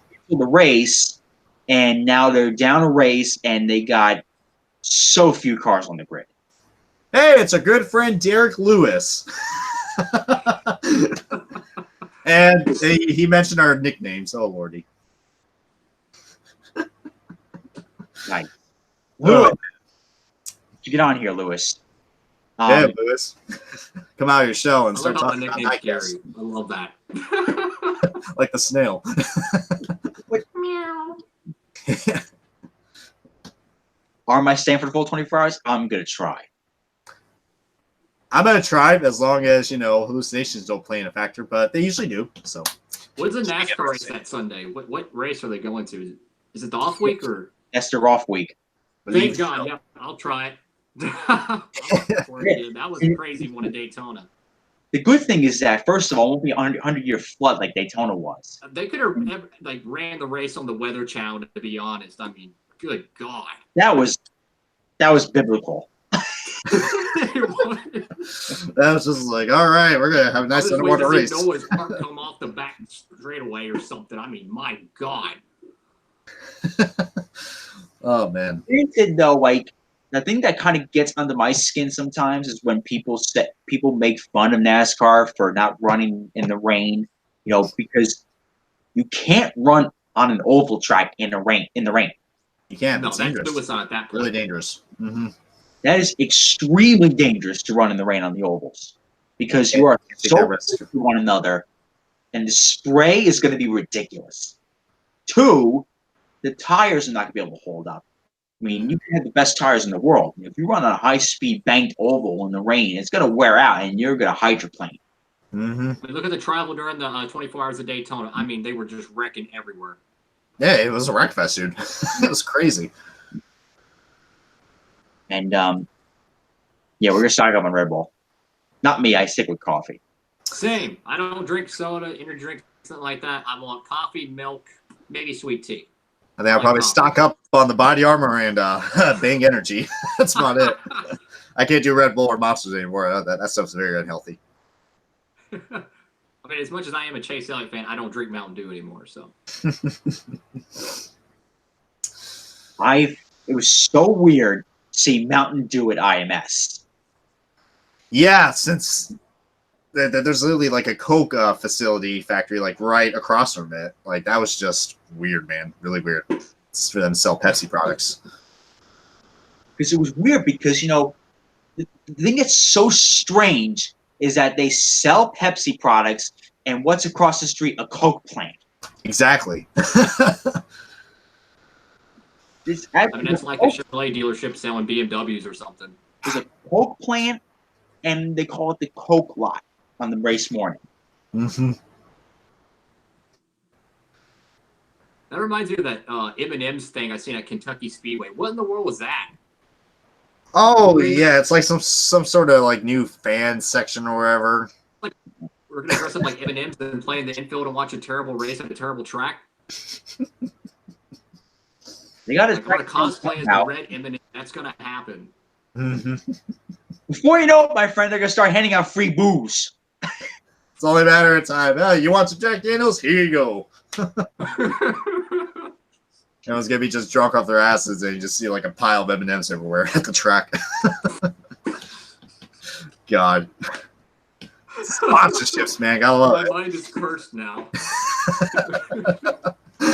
Time, speaking of like getting people drunk at the track, remember the time where back in the sport, Carl Long came back and had the weed sponsorship. Oh yeah, NASCAR lost their shit over that. Yeah.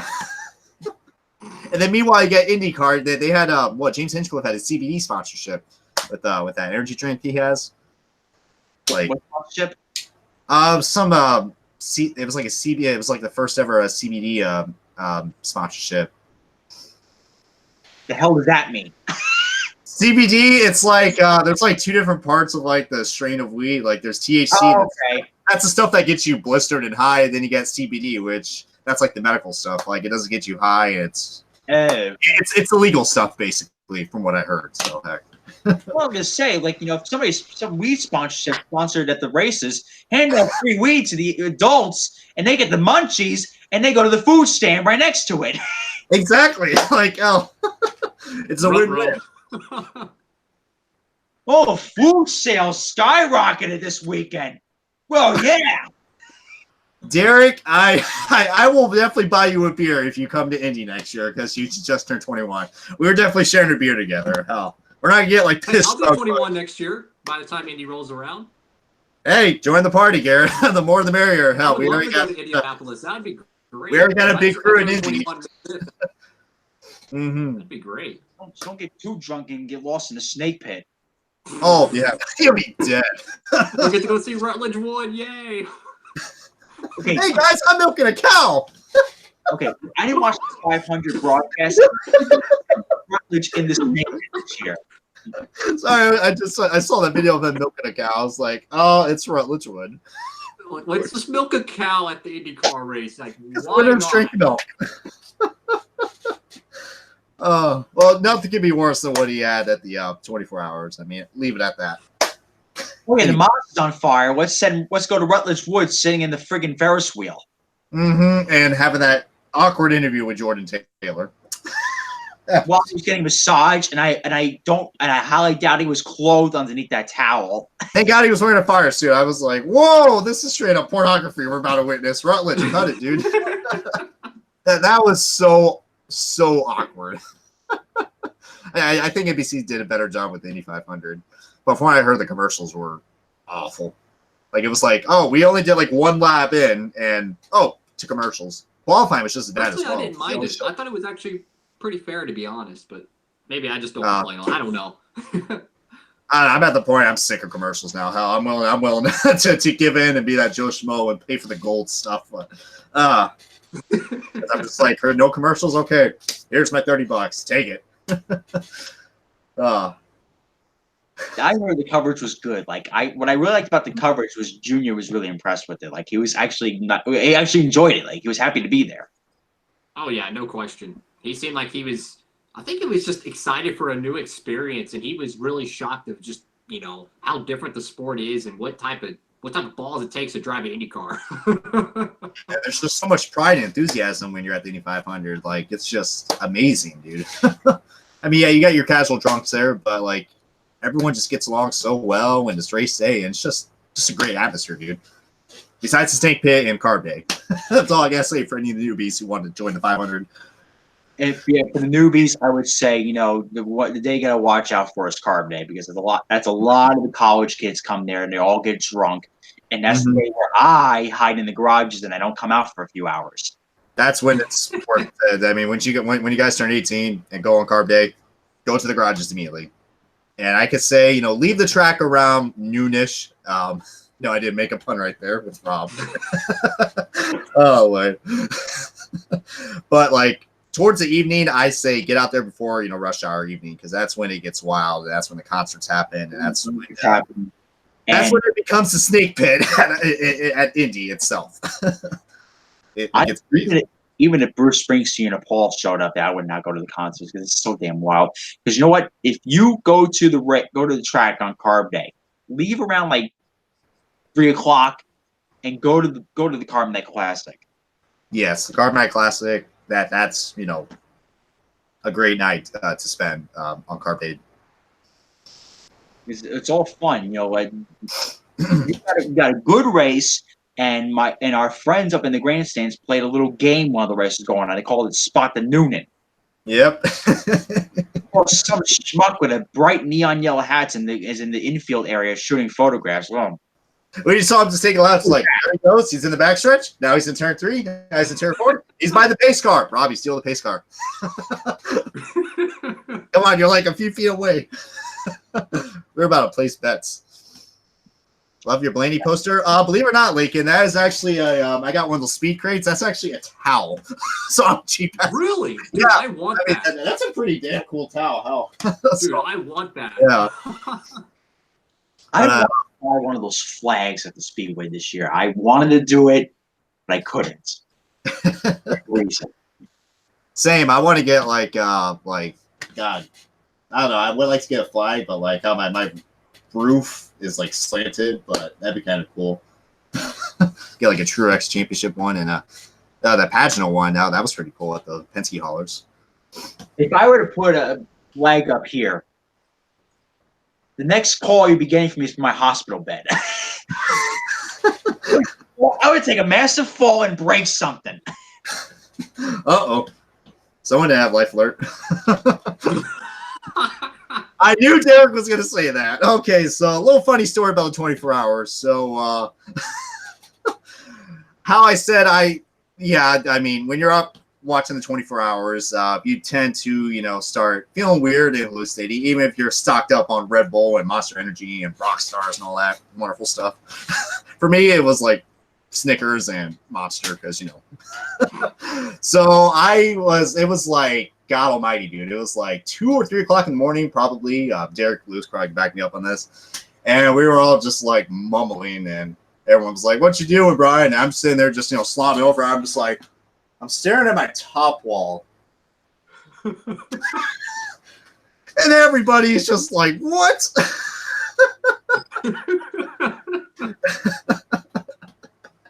So that's how the top wall reference came from. So yeah, Derek. Man, there's always something on the 24-hour the 24-hour Skype call. Same thing for the mall next weekend. Oh man, don't know if I'm going to be able to chime in on that, but we'll see. Speaking of Lamar, can we just get some nice diecast made from 24 hours this year? I mean, I would like to see too, like those throwback liveries, those 4GTs, bro. Like, dude, those are sick. I really want one of the Porsches, like the 911s with the Brumos livery on it. Yes. I want all of that. That's going to be beautiful. All those throwback liveries, man. Hell. Hate to go off topic, but did you guys just saw what Rahal Lamborghini Racing just posted? They're doing a Bobby Rahal throwback. Yeah, Bobby Rahal, the throwback to the genuine draft car, right? Yep. That's awesome. It was about time, heck. Man, been a lot of great throwback liveries for IndyCar lately. Well, it's a good thing. IMSA's doing it this year too because it's the 50th anniversary. You're wearing a Chevrolet shirt too. Chevrolet. Yeah, I got. Where did I get this from? Well, I don't know if it was at a NASCAR event or if it was at an IMSA event. I think it was a NASCAR event I got it from. Oh, Robbie's on the go.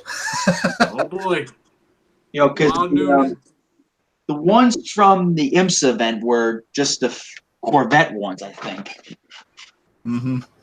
Because Corvette racing, man, they are popular at IMSA races.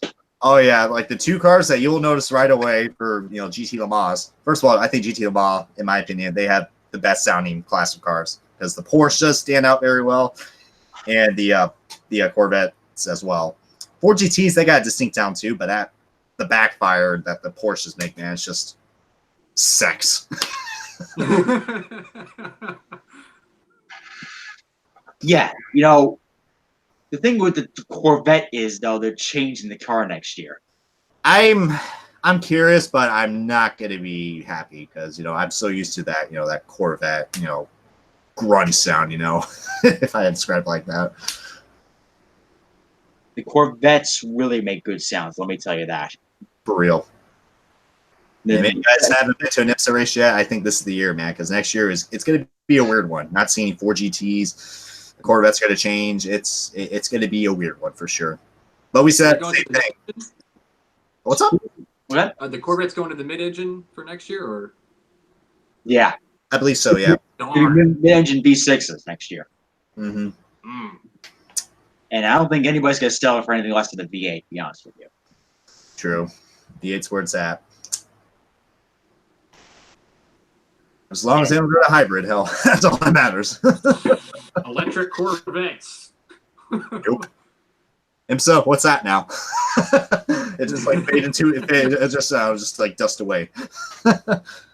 What I was sad about was the Porsche and Audi left WEC because they got tax breaks to go compete in Formula E. Oof. And that's kind of sad when the government gets involved in this crap. It's a shame. The government's got to ruin everything. Oh, yeah. Goddamn. You were racing alone, damn it. I just hope for Le Mans. What I hope, I mean, no offense to Fernando or Toyota, but God, can Rebellion win this year? Yeah, so it's for real. I mean, yeah, you know, they had an easy win last year because they were the only hybrid cars, and they're holding a hybrid car this year too. Because years ago it was Audi, Peugeot, Porsche, and Toyota. Real, like Porsche won like the last couple years, man. They were like unstoppable. And Audi made Le Mans like their personal playground. Mm-hmm. And for a number of years, it was either Audi or Peugeot, Mm-hmm. then Audi and Porsche. And Toyota was always that forgotten child that kept getting screwed. Mm-hmm. And then they got their easy win last year. So, and the thing, I was really heartbroken for them the year that they broke down with 3 minutes to go. That was a big oof. Yeah, that I was like, oh, dude, that's like, man, because that's heartbreaking. For the longest time, the biggest heartbreak in an endurance race for me personally was Tony Stewart in 2004. He had a Coyote prototype. I remember that. And it was him, Junior, and Andy Wallace in that car. Mm-hmm. And they led a great majority of the race. They had a great lead. Mm-hmm. With 20 minutes to go, the suspension breaks. Yikes. Wow. And that was one of the biggest heartbreaks. In 2016, Le Mans said, hold my beer. For real. And that wound up being the Porsche winning the race. How about that? I would like to see the Fords win it in GTE because it's obviously their last year competing. I like to see Rebellion win P1. P2, who's really the P2 guys showing up this year? I think I know it is. I think what's their face? And I haven't been updated with WC yet. Trying to think of the team's name. I know Jackie Chan might be competing in that race. I like their cars. United Autosport. That's what I was thinking of. I think they're showing up this year. Nice. I like to see them win. I would like to see Dempsey's car win GTAM, the Porsches. Mm-hmm. If the Fords can't win GTE Pro, I would like to see the Brumos livery win. That's just my personal bias because I like the Brumos cars. Yeah. But that would be nice. But please, anybody but Toyota win. How about Petit Le Mans this year? Yeah, I was at Petit Le Mans. And yeah, you and David. And I forget how it played out. I think it was the Action Express number 5 car was leading, and then it ran out of fuel or it got passed like at the last corner. Ooh. And our buddy Matt Skipper wouldn't have been happy about that because he's a big fan of that car. And as long as the Brumos Porsche wins, I would like to see Porsche win. It'll be interesting. Looking forward to it. Anybody else, please just let the Fords win. And also, Ford's leaving their WC program, and I think they're gonna branch out to a couple of customer teams. Because I know one guy's got a privateer Ford this year, and it's a Windstar back. Mm-hmm. But you also got the Ford factory program. I think is going DPI racing next year. Yeah, that's from what I heard. No, give Cadillac some competition, so hell, there's no they're literally going to take their Ford GT engine and throw it in the prototype. Wow, that's kind of interesting. It's going to be interesting to see how it plays out. Yeah, it is. I thought it was Ben Keating that had that car. I thought it was him because I saw the throwback livery. I said, that's Ben Keating's car. That would be nice to see him win them all. But it makes sense that he's in the AM class because he's technically a gentleman driver. Shall we teach Garrett what the term gentleman driver means? Guess we should. Oh boy.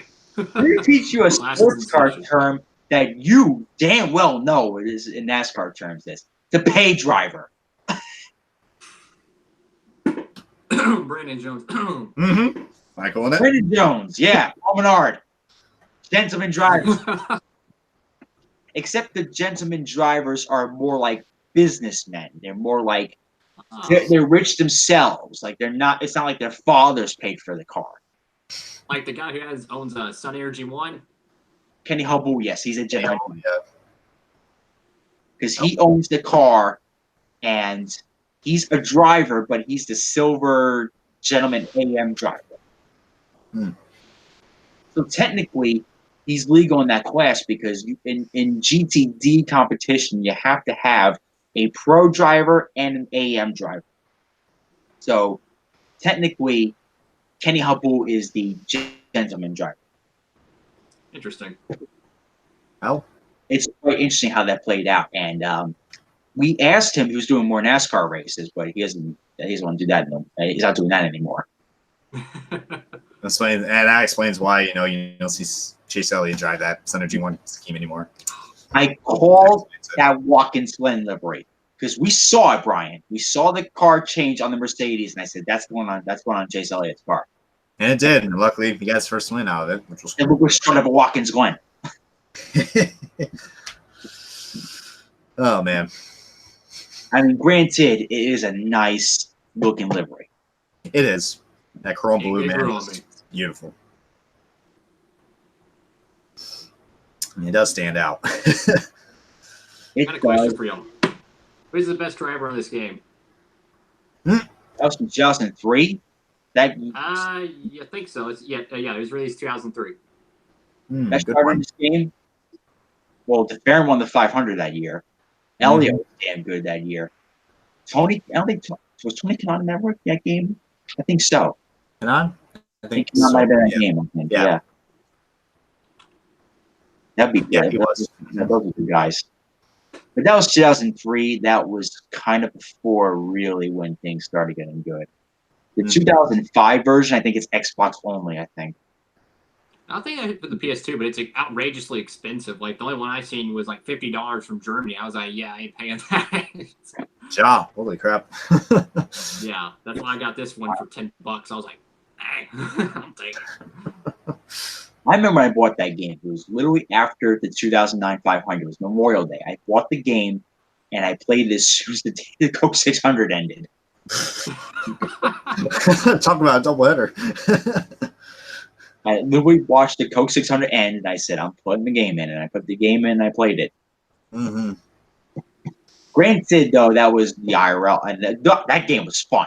That game was a lot of fun. You'll love that game because it's an all-oval series back then. So you're going to run tracks like Homestead, Michigan, Kentucky, Nazareth, Texas you'll run. You'll be running the 500.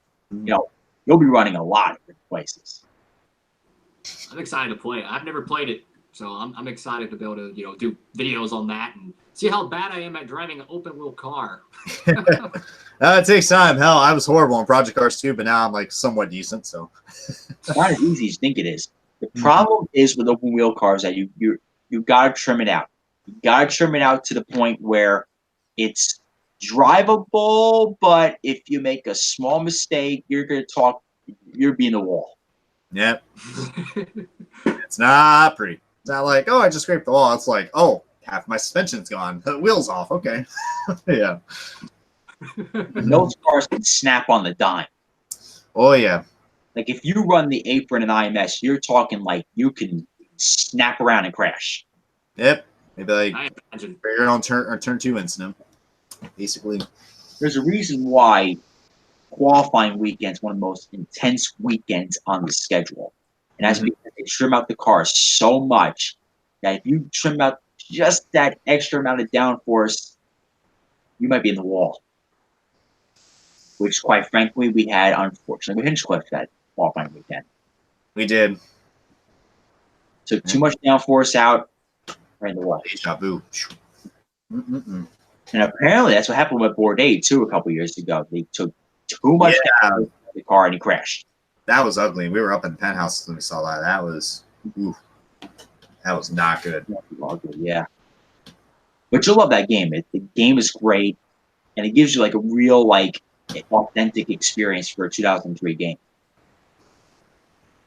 I'm excited to play it. I've noticed how it has like a really nice presentation with it as well. It's not just strictly racing. It does have a little bit of an intro, stuff like that. So it looks pretty fun. And Codemasters made that game, so I love Codemasters. Oh my god, Race Driver Grid is one of the most underrated racing games ever made. Just saying. Yeah, they made a lot of about that game. Games. Someday, hopefully, we get an officially licensed IndyCar game. Closest thing we got was Project Cars 2. So I don't know. We'll see when that's today. I mean, you got iRacing, but who wants to pay for that? Yeah, right. Like, let's pay, I don't know, $500-$600 for like a wheel and a chair and all kinds of stuff. But then you got to pay a subscription fee every month just because. Yeah, why not?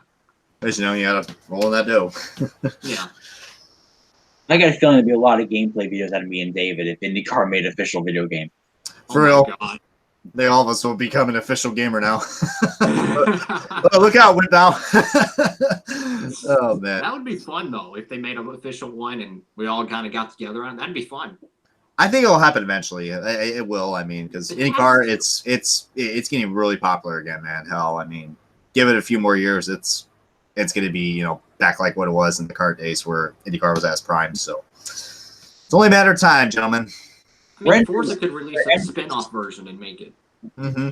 You could very well do that. I think we're entering another golden age, but it's just taking a lot more longer time, obviously. Yeah, it's not going to happen immediately because, that IndyCar has still a lot of cleanup from the mess they've had with the split. So, but, there's still wounds to be healed. I mean, we healed the wounds, but there's still a lot left to go. I mean, we're never going to see NASCAR-like numbers for a long time. Yeah. Like, I think the steady growth that it's having, like the percentage of TV ratings just go on the slight uptick. Any slight improvement is good. Mm-hmm. It's stable. I like that. And, Supercross has their own game. I bought the Supercross game, but I never played it. Really? I bought it Black Friday thinking I'm going to have time to play this. Robbie Noonan does not have time for video games. When did I not realize this? Well, you got time for Red Dead 2, because, who doesn't like a nice killing spree? Okay, first of all, I purposely cleaned out my schedule for 2 weeks to play that goddamn game. It's a fun game, Mel. I'm sure Derek can back us up, because we've seen the carnage. I literally got the game. I closed that door. I did not come out for a solid 2 days. I believe it. I was sitting there playing that game. I did not only stop to eat, shower, and sleep. 2 weeks straight. I don't know how you do it, man. I'm not going to say any spoilers of that game for people who haven't played it yet, but it is my favorite. It's my favorite game.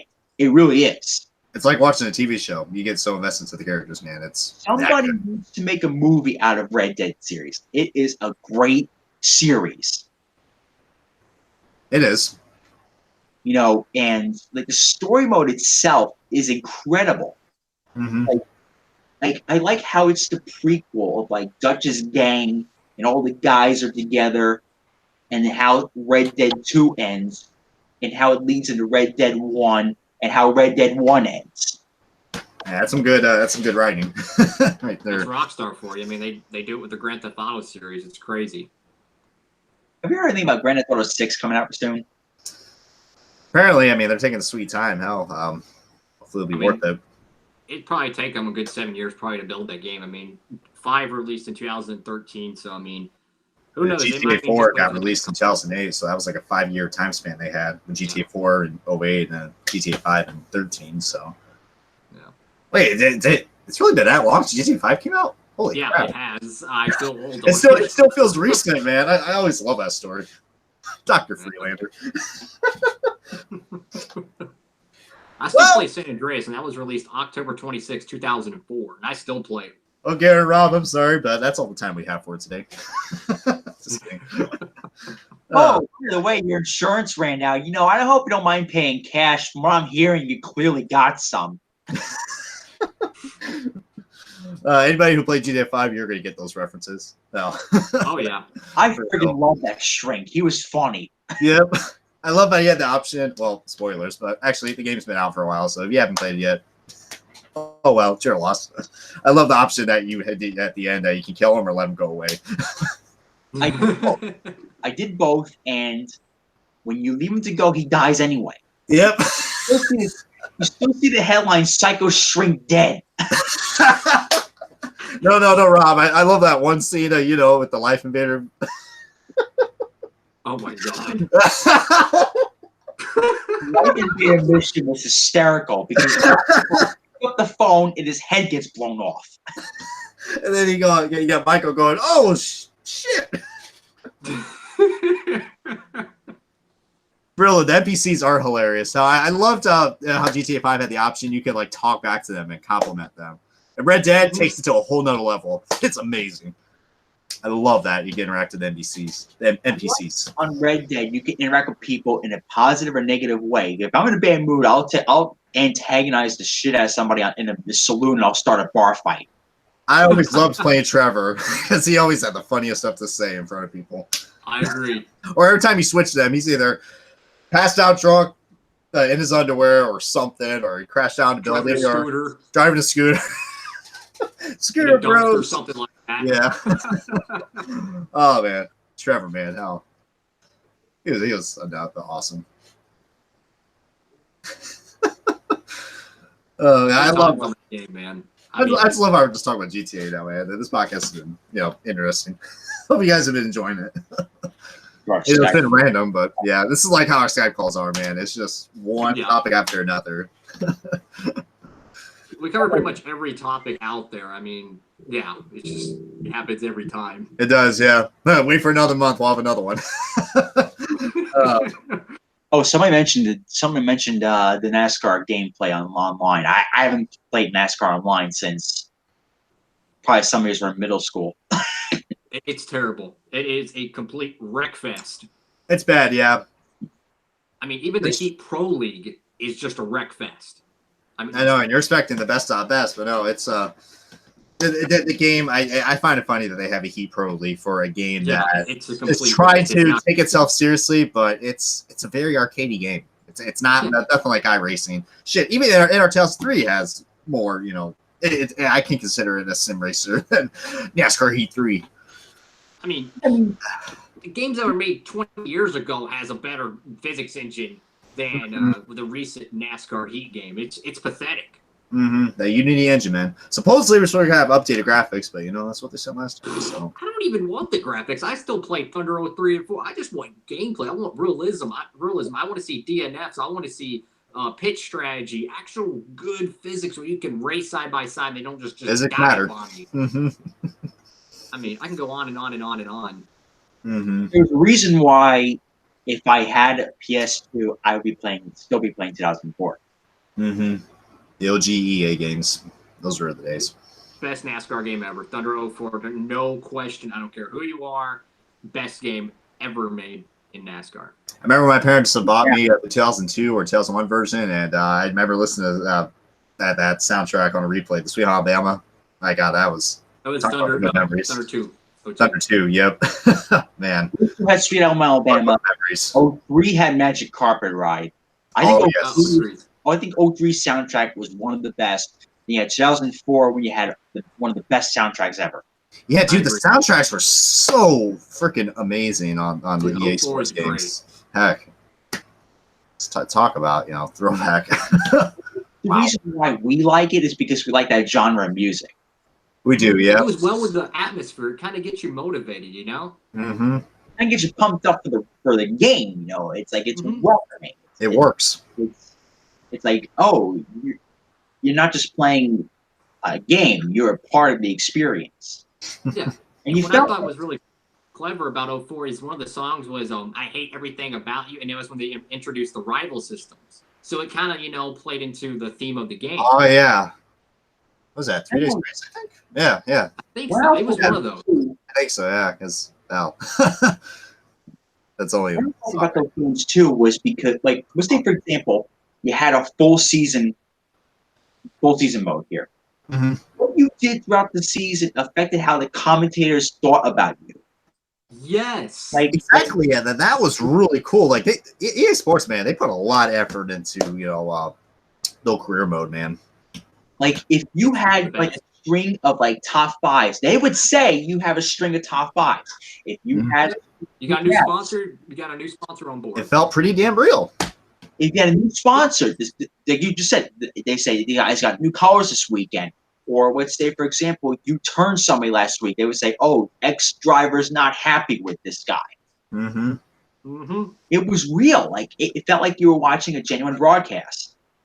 Exactly, and it was dynamic. You've seen, how they talk about what's going on in the past years with the Busch series about some of these guys, how they got brought up there, and of course, you talk about how your career mode and how it's playing out. Where's the point standings, who's where, and just that type of immersion, man. It had the best. You can't even find it in the new games. I miss it so much. It's like that is so missing today, and you had the genuine MRN people call the race. Mm-hmm. Yeah, rest in peace, Barney Hall. I miss them. One too was if you went into career mode, or you went into full season mode, you had the point standings, and if you were to click on any driver, it would list their whole statistics of like every even their hometown. Mm-hmm. Like the stats were on point. Mm-hmm. I mean, I loved it. That's what makes the game for me. It's stats. I'm a huge stat guy. Like I want to see everything. Yeah. And that's the whole point of getting a NASCAR game, man. Hell, it's for that. It's games for the not the casual fans, which I feel like that's what these new NASCAR games are. They're a mobile game for $60. It is. It is. Plus the Unity DLC. engine, man. Oh, DLC, don't get me started. That's where gaming has turned. We got full games for $60. All the paint schemes. Gaming was so much better back then when it didn't have when it didn't have all this DLC and a price gap and all that crap. Online was the worst thing to happen to gaming, in my opinion, because it just DLC and just crybaby. Especially when the platforms, both Xbox and PlayStation are guilty of this. When they went to online exclusive, like, oh, you got to get this game. It requires online. PS3 and Xbox 360. When they started this whole online, evolution, so to speak, it's. In my opinion, that was the worst thing that happened for gaming because it's not the same anymore. I mean, look at EA games. I mean, they're terrible. I mean, it's just DLC, paywall. I remember when EA games used to be the best on the market, hands down. Yeah, and then they took a big tumble. I mean, hell, the last two games they had were just Hey, it was depressing with 08 and 09. When you used to buy games, like when we were kids, you bought the disc and everything came on it.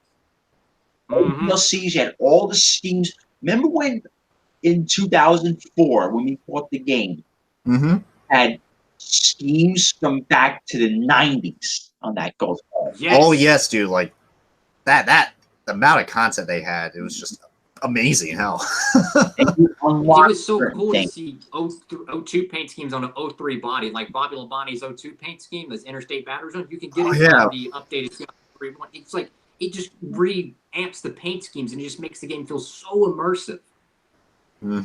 Yeah, like could you like I used to drive Rusty Wallace's 2002 car on his 03 body. That was awesome. Fun. That's amazing, dude. And I actually took the time to edit it and change it over from a Ford to a Dodge. Actually put the effort into that. That's what was cool about it. Yeah. And even I'll say this though. There's one thing I wanted to point out. I just thought about it. Do the current NASCAR games have day to night transition? Nope. No, they don't. That No. was a thing they had when it was a PS1 game. Mm-hmm. Just those I little like details. day to night transition. I like to see track conditions change, like the realism aspect of it. Like if, like let's say for example, you start the race in the twilight. Your Coke car 600. Mm-hmm. car's a little bit looser because the track's hotter. Then as the track cools down, then your car gets more grippier and it's a lot more stable to drive. Yeah. So let's say, for example, your car's running good in the daytime, but when night comes around, your car's crap. Or let's say, for example, if you're on a qualifying lap and the clouds come on the track, you run a faster lap. That I like to see that kind of realism physics in it. I miss seeing the sunrise or the sunset rather, like in the Coke 600 or the July Daytona race. And as the race would go on, that sun would disappear. That glare would actually be in your eyes, believe it or not. Exactly. And as Yeah. the race would progress, you wouldn't see it. And it's so immersive because you see that on the broadcast, When you're a kid, that makes you want to play the game when you can actually do that what the real drivers are doing. Mm-hmm. And the realistic racing too, Oh my God, yes.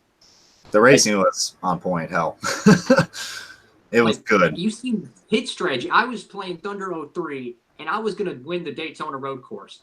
Jimmy Johnson short pitted and won the race. Like, he actually short pitted and did some strategy and won the race from me. I was so dominant. It was crazy. It's crazy that how smart they were for that time period. It's crazy. And DC Comics, you're right. I mean, I'm unfortunately I'm one of those suckers that uses a controller, but you do get used to it. But yeah, Project Cars 2, man, that's probably the best racing game we got so far at the moment. Is like you can change the track conditions like it's nothing, man. Now I think I ran like a 100-lap race at the Indy 5 at Indy. I did my little mock Indy 500, and it was interesting to say the least. I had a good strategy going on, and I finished like second or third. So it's a really entertaining game. I didn't try the stock cars yet on that video game. I heard it's pretty good. Mm-hmm.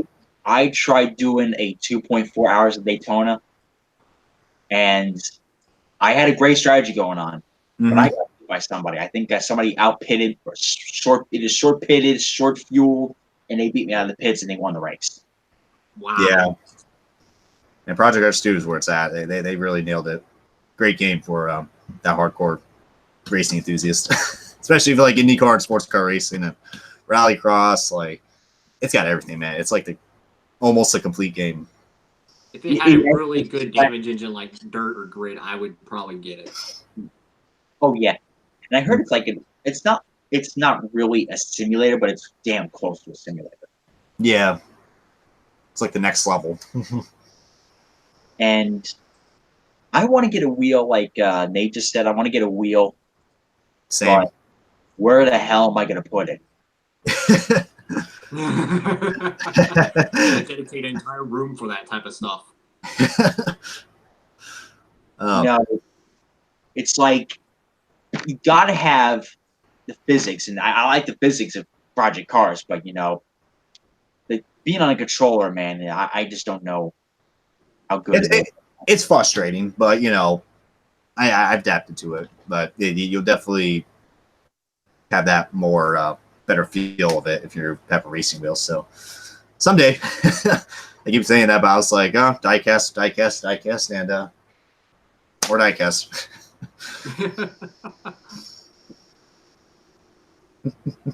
But I just think a lot of these games are just missing so much. It really is missing a lot. Oh, they are. Yeah, I mean, there's not much hype with it anymore. No. Maybe in a few years down the line, maybe NASCAR 8 games will get good. I mean, they are adding stuff little by little, but I'd say that was straight physics are not going to change. They're still using the same stuff we had in 2002 with the Heat games. Yeah, that's about it. It feels like a mobile game. That's what it is. It's a disgrace, in my opinion. When we got games like Forza, that are just cutting edge on the graphics. Forza, Gran Turismo, Project Cars, you name it. Like, God, there's so much competition. Even Codemasters is doing good. Minecraft looks better than NASCAR Heat Evolution, the first one. It's so bad. Oh man. Man. You know, I honestly don't anymore. what was I gonna say with modern games? I don't know about you. Did you ever play Dirt to Daytona? Yes. Whew, it's been a while. Hell. That was freaking good. Dude, the Dirt series on that, I would love just playing the Dirt series. Like, I don't screw the other stuff, just play the Dirt series. It's so much fun. Dirt series was a lot of fun. You know, I'll tell you what. I was like a Kyle Busch in the career mode because I would bushwhack everybody in those freaking races. Talk about rivalries. That was an old school bushwhacking type of thing. Oh, Red Racing TV brought up a good point. I thought about it today. I thought about it today in the race. I was like, you know what? I know Kevin's got a lot of stuff going on with his life. I said, you know what? Maybe I'm just going to redo the damn race this weekend and just record it. That's what I was going to think about doing. Because I want to get that race up. Because the racing was fantastic. I want to get it out. Get it out, man. Send it. I'm excited to see it. Hype. That was a good race that I originally filmed, but we had something so screwy with the audio. It was unfortunate because it was a good one. I might just refilm the race either this weekend or right before Le Mans. And I'm just going to record it myself and put it on YouTube. Sounds like a done deal. And I'm going to do it as a premiere. And there's a premiere like on a Sunday night, probably. And if I were to do any kind of commentary crew, probably would be me with Brian, probably. You, Brian? I mean, I'd be up for it. Hell, whenever we do it. Probably be the best way to do it. Because everybody else it would be a total surprise for everybody else. We'll just not tell anybody who wins. We'll just have a non-disclosure agreement until it gets uploaded. Now, Robbie's the only one who knows. Nobody else. It's going to be a mystery. I'm excited for it. It was damn good. The freaking racing was insane. It was unbelievable. It's a full 500-mile race. It's going to be 200 laps. And the whole time I was like nail biting. And that's how good it was. And I just cleared some space out of my hard drive, so I think we're going to have a really good render this time. Nice. And yeah, like American Race TV said, it's 500 miles. I don't think there's ever been a full 500-mile race in like first of all, stop motion, because if you had to do 500-mile stop motion, you'd be there for years. Oh, it would be years. Oh, yeah. You need a crew of people. First of all, you need a 2.5-mile track to do your damn stop motion on. Do that 20 times. Oh, yeah. That might get rain down. So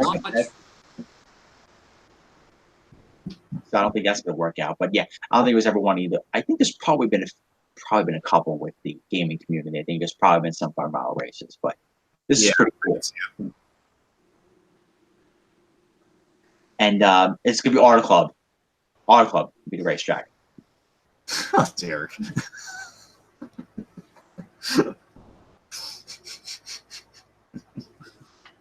Yeah, because YouTube would think you're spamming Lewis. Yeah, they'd be like, "Oh, you're spamming that block."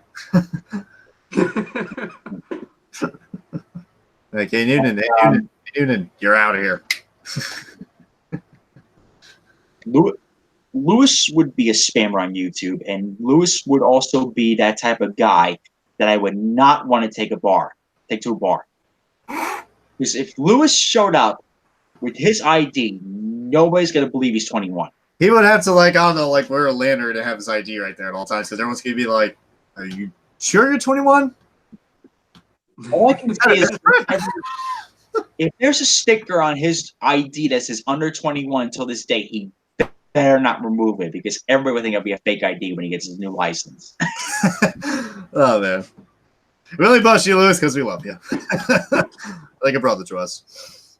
Yeah, I'm poking fun at him, but guess what? You know, I'm gonna wish I was that young when I turn 10 years from now. Oh yeah, but the Lewis is gonna be like the OG when we're all 50. You know, he's like, hey, I'm still rocking. He's still rocking it. I'll be 50. Well, we turn 50. Lewis get the last laugh out of that deal. Mm-hmm. Oh, you'll look young. You'll look like he's 30, and I'll be like, "Yeah, rub it in, you jerk." We're gonna look like a bunch I don't think I of look 20, farts. honestly. Well, man, I don't think I look 20, to be honest. no, you kind of, yeah, no, you're around there. I got a little facial hair, but it's completely patchy right now. I need to shave it. That happens, man. I was in the patch group too, and that's like, all right, full perm now. So you kind of generally look like you're just out of high school. Me, I don't know. Check out the hat. There you go. That's for you, Lewis. I wouldn't be insulted if somebody told me I still look like I'm 20. Because I think I kind of put a compliment now at this point. I'll still be mistaken for a 19 or 18-year-old if I shave. So hell, I guess that's We made you shave, and you looked like a freaking 14-year-old when you did. Because we made you shave for the 6 hours to get you in for $15, and nobody even remotely questioned you because you did look like you were 15. Oh yeah, that was a smart strategy. Hell.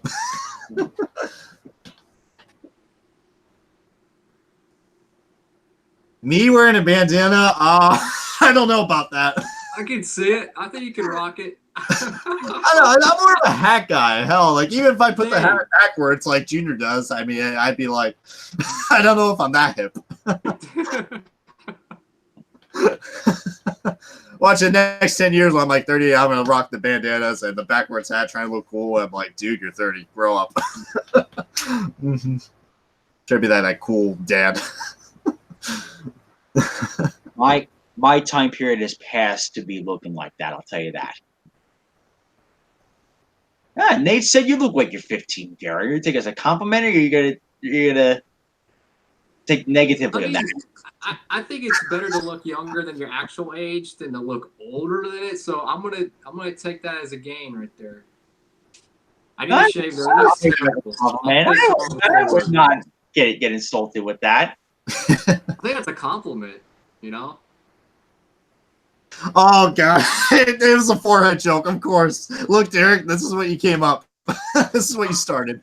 The forehead jokes are gonna roll in now. Oh, I'm gonna kick your ass, Derek. Oh, and it begins. Have we got the Mustangs yet? Well, I think we discussed that at the beginning of the podcast. We're getting them.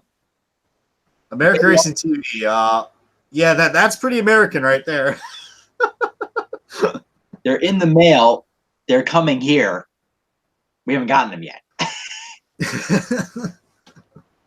And quite frankly, when we get them, we're going to do a lot of videos. Okay, so this is the video schedule I got. And this is a good problem to have.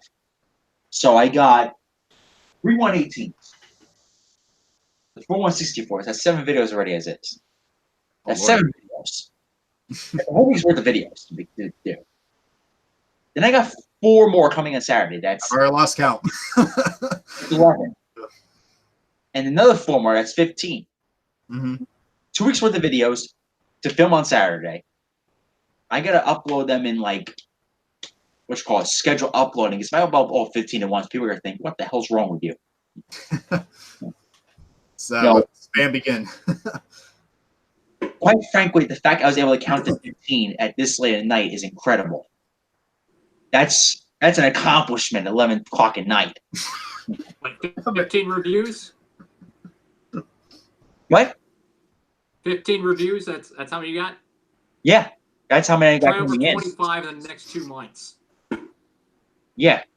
I would not want to be you. Every 2 days, I'm going to have a review up on my channel. Like, I'm literally going to be churning these things out like crazy. Same. I'm about to do the, first the Mega Diecast review of the IndyCar Diecast. I'm already getting a lot of requests for that, so probably get that out of the way, and then review these 2 trucks as well, and then once I order more 124s, maybe I'll go and review the both Pagano 118s from last year because I still have to do those and I created thumbnails for them. So I'm like, all right, might as well. I stopped doing that creative thumbnail crap because it took way too much time out of my hands. Yeah, a whopping 20 minutes is way too much time out of my hands. 20 minutes. Anybody got time for that?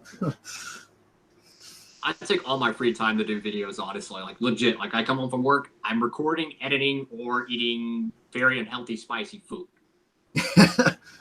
Take your pick, you know. I mean, as long as I got motivation, hell, because like that's what before the trip, dude. Like I had no motivation. That's why I had like that month off because I was just like, I'm just not feeling like making the videos. Hell, that sucks that says, but hell, but glad to be back in the game now. So we're in the mood now because we're in the mood now. Vacation that everything came out. Nice everything's coming out now. Mm-hmm. Not everything's out. Not finally. Yeah. In the month of June. Mm-hmm. We're in the mood to do videos again. Whereas in April, we're like, oh, this is depressing. You ready? I'm sorry, go ahead. Oh, I was saying April was rough. It was just wave 3. That's literally all we had. Yeah. Nothing. You know, I mean, we're used to the Chinese New Year fiasco where they get a whole month off to dig around all month. You know, I wish we could have something like that. I could take a month vacation. I could use that. Oh, let's see if it's a paid vacation. Hallelujah. Yeah, unless it's a paid vacation. I'll be eating ramen every day. That amount of time off, I would say month of May, give me that time off, paid vacation, I'm gone. You won't see me till June 1st. Mm-hmm. For real. Oh, man. How many unanswered text messages I have come back from Indianapolis? There's a lot of them. Everyone should be like, oh my God, Robbie's dead. Are you dead? Dead. Like all the messages to say that. Concerned. Yeah. So now we're back in the swing of things. So now we got a lot of videos to upload. And it's like, you know, I got 15 videos to upload now. Well, thank God I bought a whole new memory card for this crap. Thank God indeed. Saturday's gonna be a real busy day. Quite frankly. Where do I work? I work on the Jersey Shore. I work by Asbury Park. I'm right on the beach. Like I can almost literally throw a stone, you hit the water. You know, I work as a programmer. I develop apps for clients who work in the municipal side of things. Like if you want a dog license, you got to license your dog here in New Jersey. Don't get me freaking started on that cash grabbing shit. Oh, Jersey, the state where it's legal to pump gas here in New Jersey. $20 a year. What crooks are running the state? What benefit do you get out of a friggin' dog license? Your dog is lost. Your dog is lost. I'm sorry. There's no finding it. It's it's how life is. Yeah. Some days you're the ball, some days you're the bat. Because I think it's required to get a cat license too. But if I get a cat, I'm not licensing it because I'd rather have the $20. To be honest with you, what good does it do if my little Johnny gets my little cat gets lost? Gas right there. I mean, you just get another one. The only pet I'm gonna get. As much as I love cats, I'm allergic to them. Oof. Yeah, that sucks. Man. I'm not allergic to short-haired cats. Like if it's a short-haired cat, it won't bother me. If it's a long-haired cat and you bathe it like Brian does with his cats, it's not gonna bother me. Yeah. But if you have a long-haired cat that sheds, you're gonna hear a bunch of sneezes in the house. Rob, he sees everything. Hell, even when the sun comes out, like for real guys, even when the sun comes out, I'm like, I wait for it, and he's here. That's you.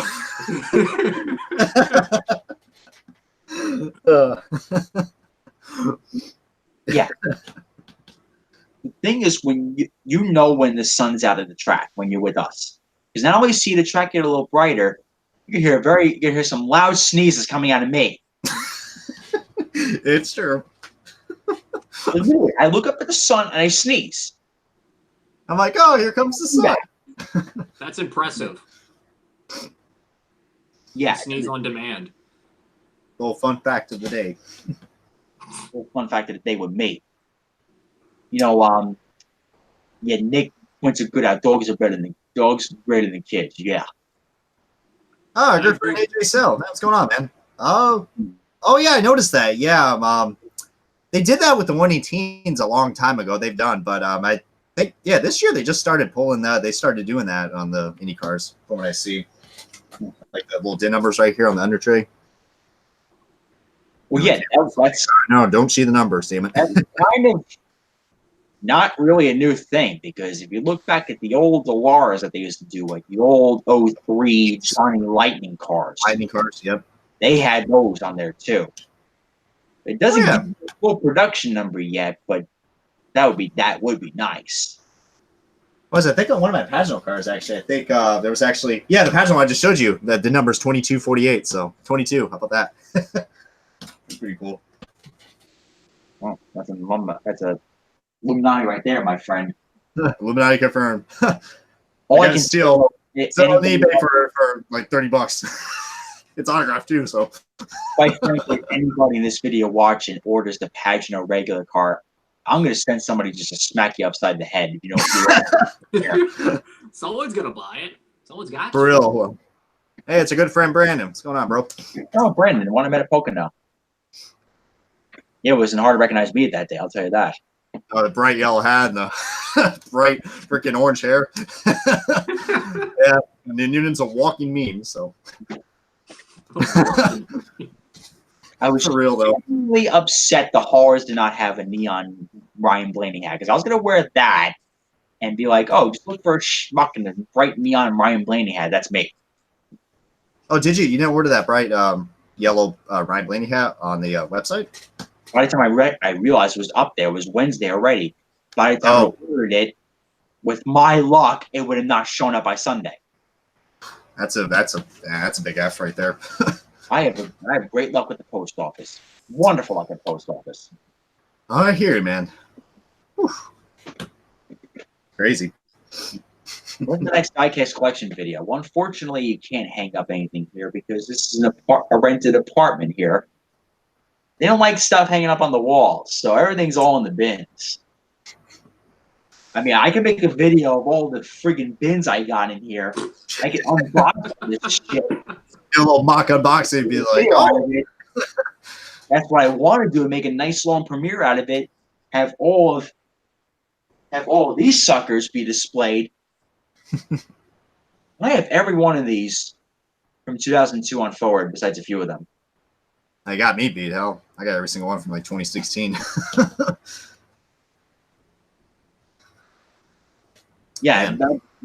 that NBC autograph. Yeah, so there's a story about that one.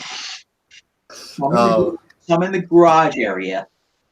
I see Spencer Piggott. I'm like, "Well, Spencer, can you come sign the autograph?" He goes, "Well, I got to hang on a sec. I got to do this." I'm like, "All right, I don't really rush drivers." I'm like, "Do your TV interview. I don't care." So he does the interview with Marty Snyder. I think it was Marty Snyder. I think that's who it was. But it was did the interview for NBC. And he comes over to me, signs my photos. There was a camera guy there, and I said, "Well, maybe the camera guy's just getting something, for a video. He's getting something to promote the 500, with fan accessibility." Doing got something already. Then I get the autograph. I walk away. I look at my phone. 12 fucking messages. And then it happened again during qualifying with Mario Andretti. I was like, "I see a Noonan," and then my parents walk in. They're like, "Holy shit, that's Rob." I turn the camera around, and of course, there's me waving with my neon yellow hat with my hat. Oh man! Do I have it with me? I think I have it with me there. Yeah, I have it. I got that Marco Andretti card that actually was signed by Mario on TV. Oh man! Yeah, I gotta love that little exclusive TV time with Mr. Noonan. That'd be fun to watch. Primetime television. I mean, we witnessed the Noonan getting his autograph. Look at his natural habitat. That's how many I got in that month of May. Mm-hmm. I knew you were gonna get somewhere in the triple digits, Al, and it's pretty much standard at this point. I mean, that's just really cool. You go to an IndyCar race, you can meet the whole friggin' field within a couple hours. Yeah, that's what I love about it. And even if you can't afford the garages, you got the full field autograph session, which that's amazing that they do that. Yeah, you get the full field autograph session, and you can. Well, the thing is, it's divided up in two lines. You get one half of the grid on one end, the other half of the grid on the other end. So you can get half the field within 2 minutes, easily. For real though. And it's free to the public. You can do it. You can go with just a free ticket. Hell, I think even at some tracks you don't even need a ticket to go to the autograph session. You just show up and get your autographs. Hell. Got any more 500 stories? Larson fan, I got so many of them. Oh yeah, we've had our fair shares. I don't know where to start. Yeah. Oh, God Almighty. Well, I mean, I can, Mr. LaFleur always has the oopsie daisies when it comes to the 500. So I might as well go and tell this story. Let's just say, long story short, I clogged the toilet at the hotel room. 2 years ago. You freaking broke it. I broke it, yeah. And there was just so the story was I told Rob and me, David, and Rob were all planning to go to Walmart, do some shopping and all that. Well, I just said it like a Jersey person now. But so anyways, I'm there doing my business and I'm like, all right, and then next thing you know, that happened. And last time I know, we had to evacuate the premises. It happens. Yeah, it happens. So yeah, that was not a fun night. That was not. I mean, I tried plunging it. That was a fail. David tried plunging it. Big fail. Our poor friend Kevin had to go through that too. I was like, damn, Kevin, man, he always does the work for us, man. Hell, remind me to buy him a beer next time we see him. Man. The biggest regret I had from this month in May was not getting Little Al's autograph on the helmet. Yeah, that was a big. Yeah, I mean, well, we all didn't know he was gonna, have that. He was gonna relapse. So. Oh, he had a really fun night Sunday night. Mm-hmm. Got a nice photo to prove it too. Oh man. Man, it's crazy. Yes, Sam. Oh my God, I love that. I used to love that Patron car. Man, if you guys read the 6 hours last year, that was a big oof for them. Hell, funny thing is, I bought the actual Tequila Patron diecast, and little did I know that both their cars crashed at the start of the race. I was like, how the hell that happened? I was like, well, I mean, this is what I do miss that livery. Speaking of, okay, so I got a funny story for you. So we were talking about Watkins Glen. I just thought about what was the most Rob thing I ever did at Watkins Glen. So anyway, so me and David, we were driving up to the IndyCar race. This was just 16, I think it was. It was 2016. It was the first year they came back. Yeah, that was our first year. Mm-hmm. We drove up and we stopped at a rest stop. And, we went to use the men's room. We had to go do our business. We had to go get our coffee. We had to go get our drinks. So long story short, I go to the bathroom and I hear David say, "Who is this?" I'm like, "Oh, it's just me, man. We got to get going. We got to get to the track. We got to be quick. We got to get out of here." I remember this. I'm talking to David that's in the bathroom stall, and I'm thinking it's David. I walk out of the friggin' store. I see David next to my car. It wasn't David I was talking to. Just some Joe Schmo, doing his business and taking a nice big uniform. I was talking to some random stranger in the friggin' stall, thinking it was David. How do you accomplish that? I don't know, because David's got that distinct voice. So I'm pretty surprised. So. And I said, wait a minute, were you just in the bathroom? He goes, no.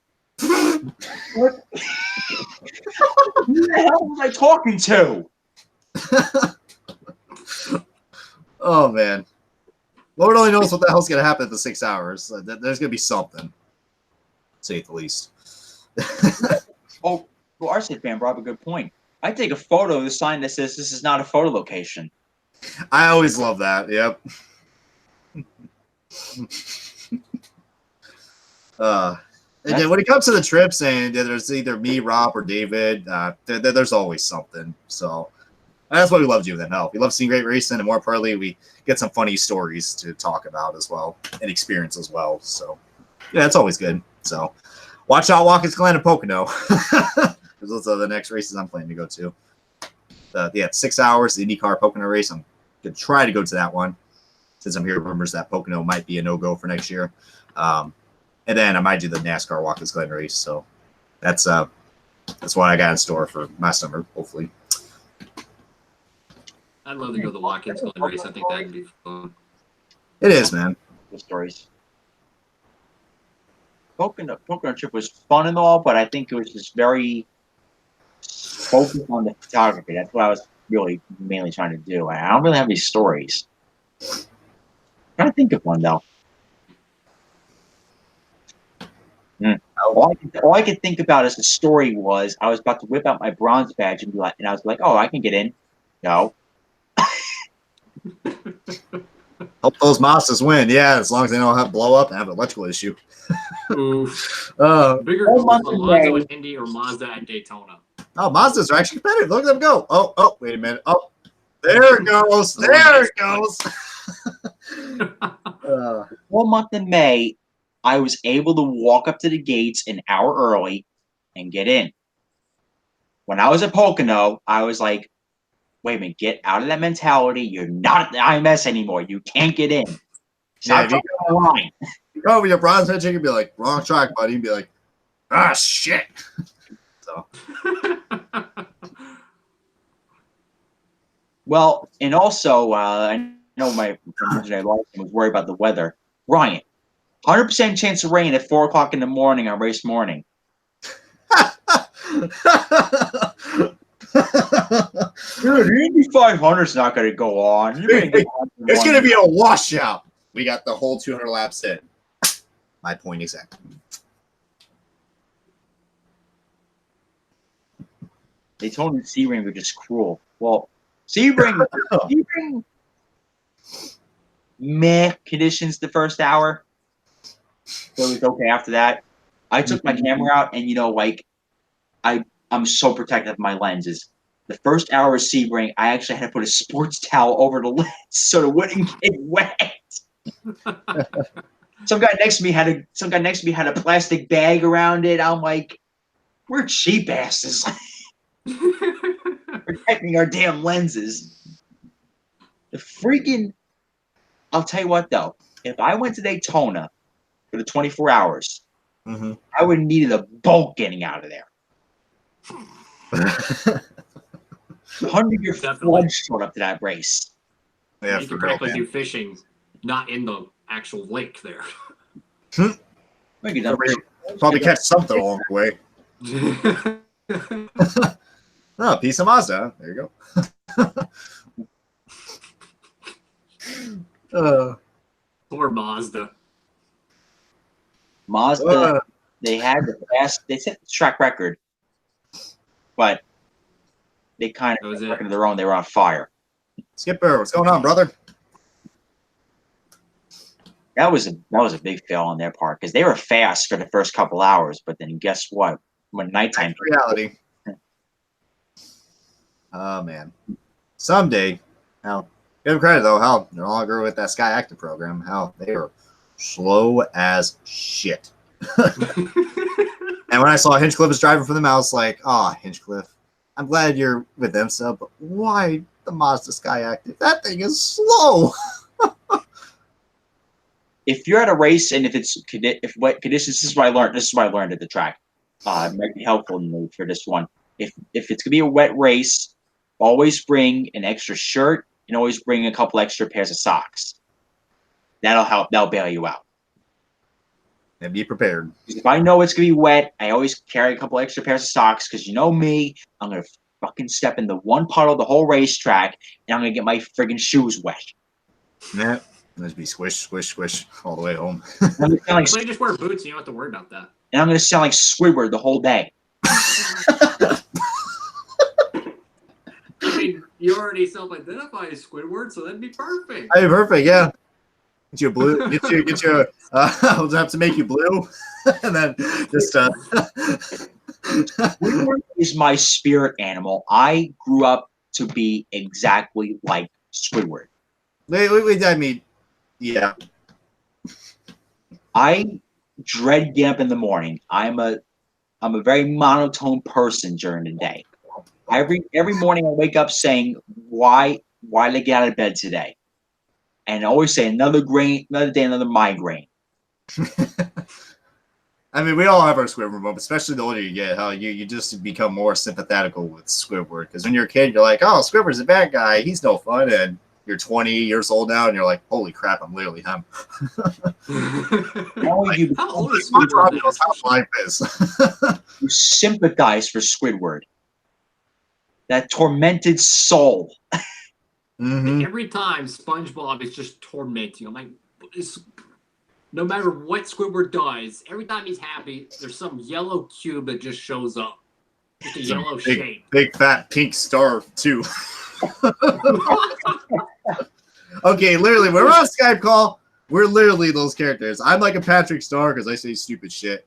Rob's definitely like Squidward, and our good friend Derek Lewis, he's just always giggling and laugh, and he always giggles a lot, so he's like SpongeBob.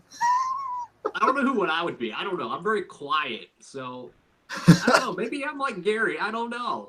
Probably. Just I don't know. Well, does that mean Gary's a Chase Elliott fan though? He's rocking that Chase Elliott hat, like meow. Or John rocking their Nirvana shirt like you usually do. Yeah, the OG. I was thinking of wearing that, but I was like, I'm going to support the bow ties, Chevrolet. Dude, I almost took a picture of the Nirvana shirt because I was at Marshall's and I was shopping around, and I saw the Nirvana shirt. I was like, "That's the one, dude. That's the one." But it was a medium, and if I put a medium on, hell, it's gonna look like a wet T-shirt contest. Like, no, it ain't gonna work. It ain't gonna look pretty. There will be nightmares. Oh man. Large all the way. Speaking of music, the month of July is going to be really expensive for me. August is going to be like that for me. I don't know how I'm going to do the NASCAR race and the Pocono IndyCar race. I'll figure out a way. Hell. So apparently Paul McCartney is releasing 3 of his live albums. Ooh. All remastered on vinyl, and they're $38 a pop. Wow. I mean, they're double LPs, luckily, but still $38 a pop, man. And you know me, I freaking want those. Mm-hmm. Because one of them is a surprise gig he did in Los Angeles in 2007. One of them was a gig he did in '93. Another one was a gig he did in the '70s with his Wing days. I freaking want those. Of course, I'm gonna buy them. Well, Paul McCartney can release anything he could, and I'll buy it. Yeah. I just spent $60 a pop on this thing the other day. Let's see if I can pull it out here. What this sucker? It's the same friggin' album released in September, but it's got a third LP to it with a bunch of live music on it. So of course I bought it. $60 that was. Man, that's what's up. Go to the local mom and pop shop. Luckily, I bought it off of there, because you got to support local businesses. For real though. Mm-hmm. That was a chip and a half, paying $60 for that. It was worth it though. Oh, it's worth it, man. Hell.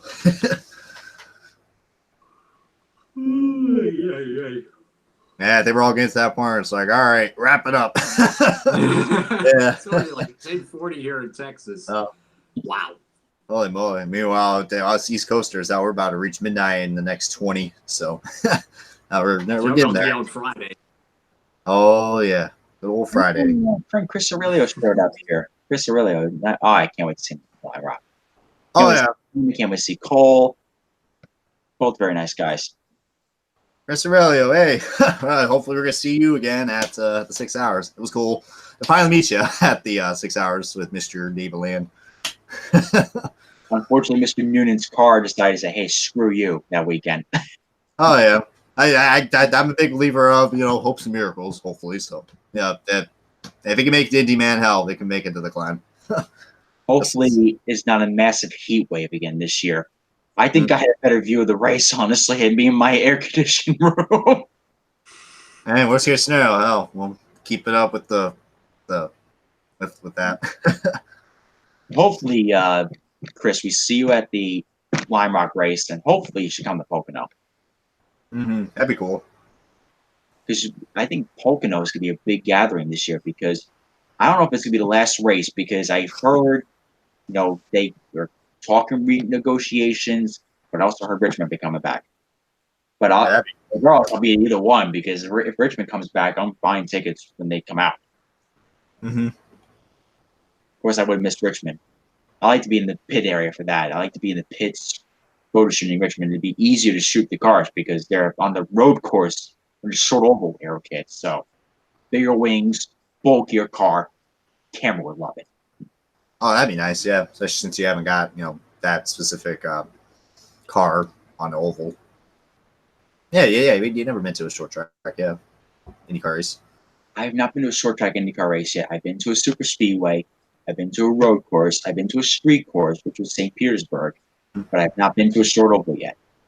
Yeah, I'll definitely be up for Richmond because I do want to experience that. There's Iowa, that's too far, and then Milwaukee, that's no go now. Gateway, I'm thinking about how because we got the other group going into Gateway. I'm like, huh.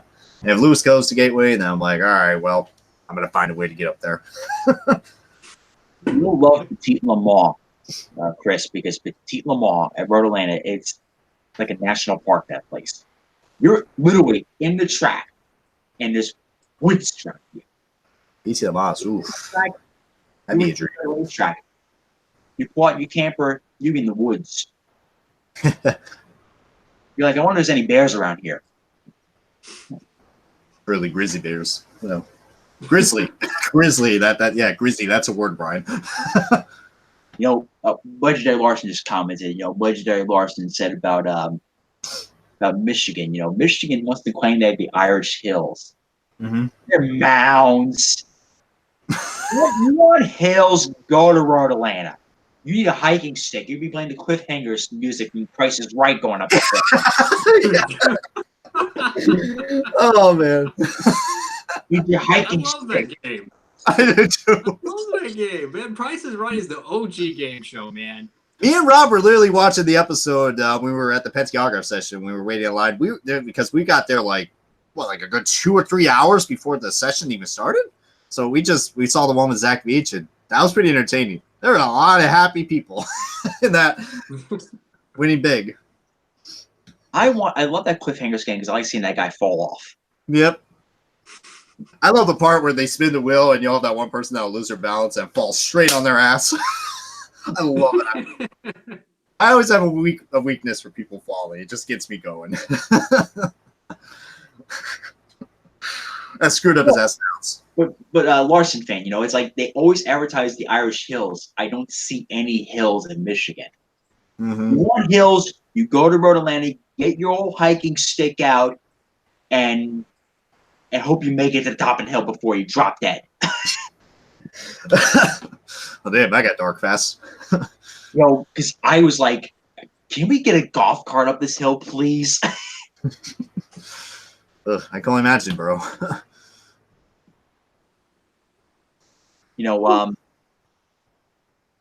I would like to see Michigan come back to the IndyCar schedule.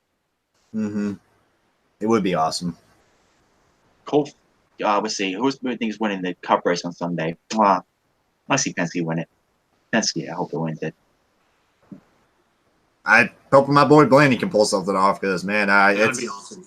Oh, Squidward's getting mad now, Larson fan. No, I don't know. I make this face all the time. Squidward face. Larson fan. The Squidward face.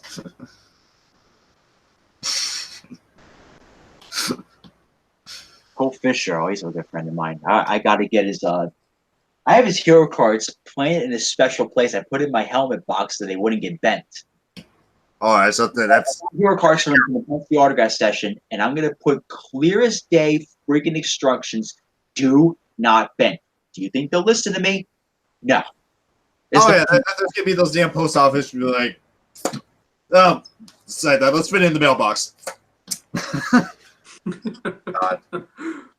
How many times did you put instructions "do not bend" on hero cards, and they came bent anyway, Brian? Many freaking times. Probably the reason why I stopped collecting, because I'm like, yeah, it's free. I understand that risk, so but if I paid money for it and got send out a self-addressed stamp envelope, then yeah, I'd be pissed. I'd be like, what the hell, man? So I mean, I can't complain. They're free, but it's just just mutual respect. Yeah, I wouldn't mind helping set up his Varsity Fans camera tomorrow night. Where you sitting, by the way? Are you gonna be? Because if he's gonna be sitting up enough to where he goes over the fence and able to shoot the pits, then you got to get the pit settings on. Right? You got to dial down the shutter. You got to pan out with the car perfectly. That'd be cool. What I really like to see though is if he's going for the full weekend, he should get a pit paddock cast.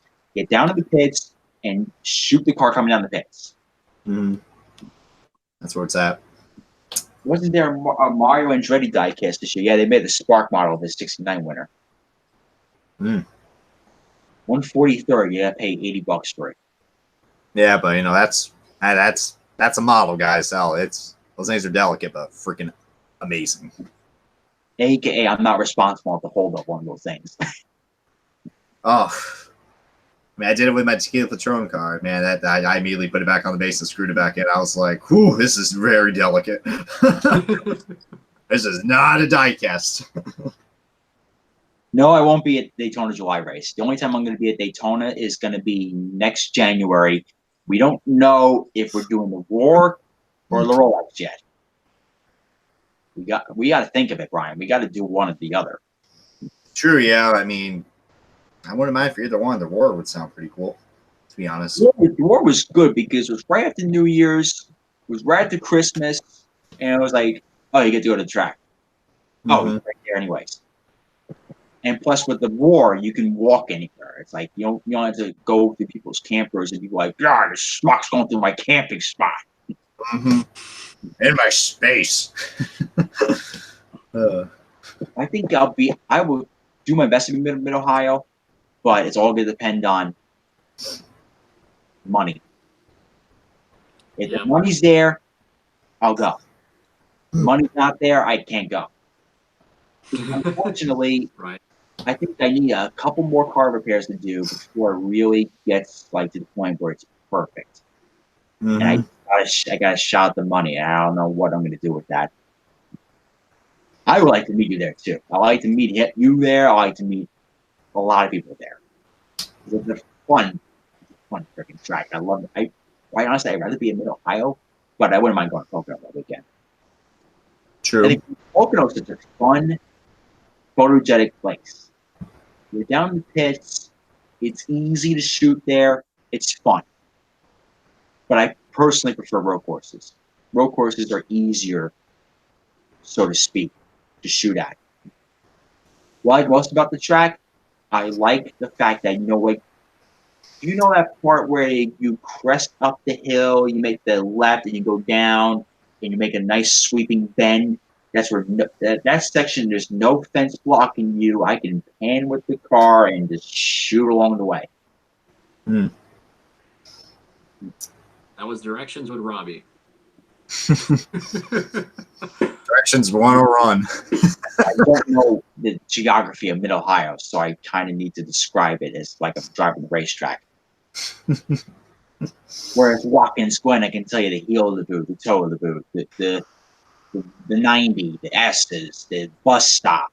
Yeah, we got that in our sleep. I'll never forget the time I was able to ride on the racetrack.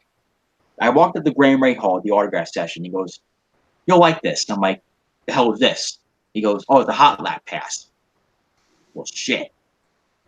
I went in the pace car and they did like 120 down the straightaway. I nearly shot myself. Oh yeah, I remember we did that. Yeah, the hot lap at the Watkins Glen, and Larry Foyt was our driver. I wrote shotgun. Larry Foyt was our driver. Yeah, that was insane. Hell, Robbie was like this, and I was just like, "This is cool." Go fast. Rob was like holding on to it. Like, it does, yeah. And I didn't even know who was driving until last minute. I was like, "Oh my god, that's Larry Foyt." Well, I recognized it right off the bat. Yeah, I was just so like starstruck. I was like, we're racing on the track. Holy crap. And it was just random. Like there was just like one of the guys from the garages came by. He's like, hey, you guys want to see something cool? And we just got off them for free. Like no joke. We were just walking around the paddock at the Glen. It was that story I got for Larson thing. So He's probably dying to hear this. Remember that kid with the Hinchtown hand-me-down?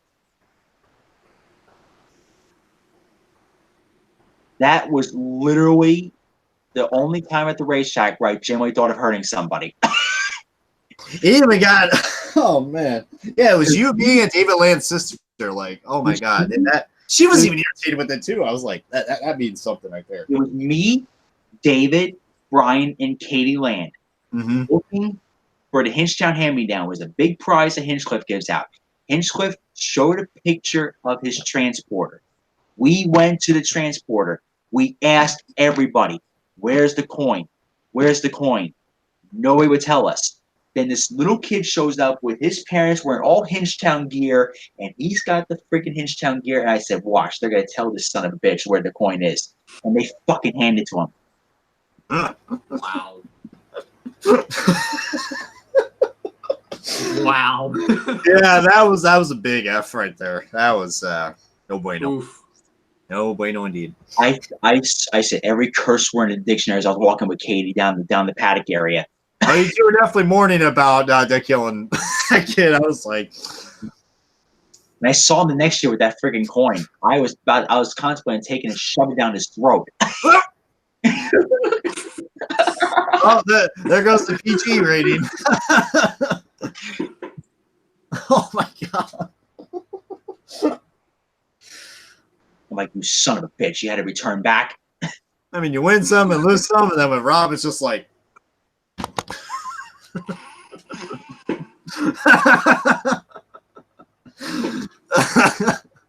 I say so much shit into my breath at the track, it's not even funny. Between that and riding shotgun with you every time we're in a car in the Noonmobile, pretty damn entertaining. That was the story I got from the Gwen. Oh, Watkins Glen, hell.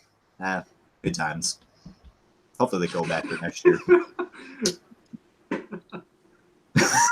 Welcome to Raceday2011, where we promote pilots. Oh, man. Rip. I will say, though, that was genuinely like the time where I was. Don't get me started on that kid. Don't get me started walking. I'm just sitting there just like, oh, guys, this is going to happen. Oh, no. Oh, no. We're about to witness some screwed up stuff.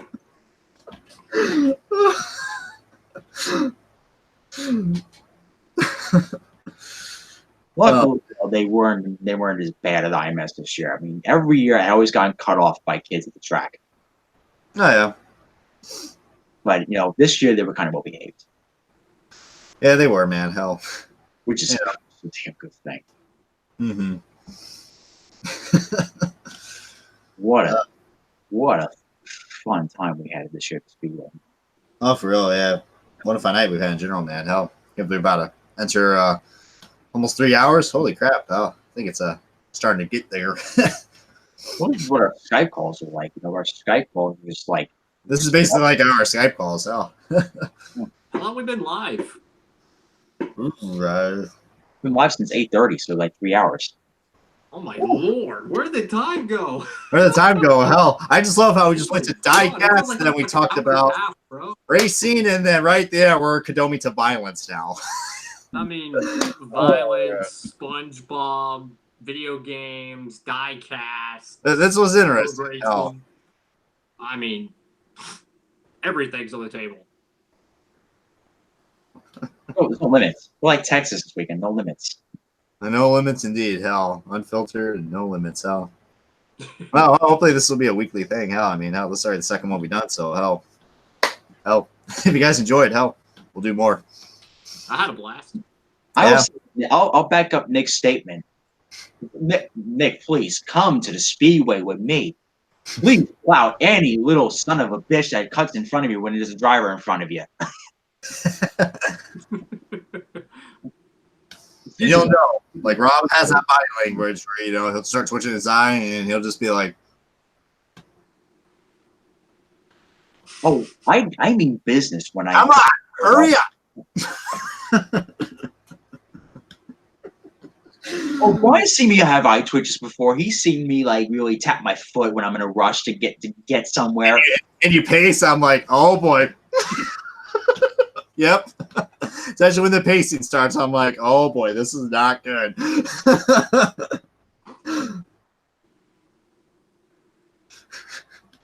gotta do what you gotta do. I mean, I'm patient with the drivers, but I'm not patient with anybody else. It's the other people I gotta worry about.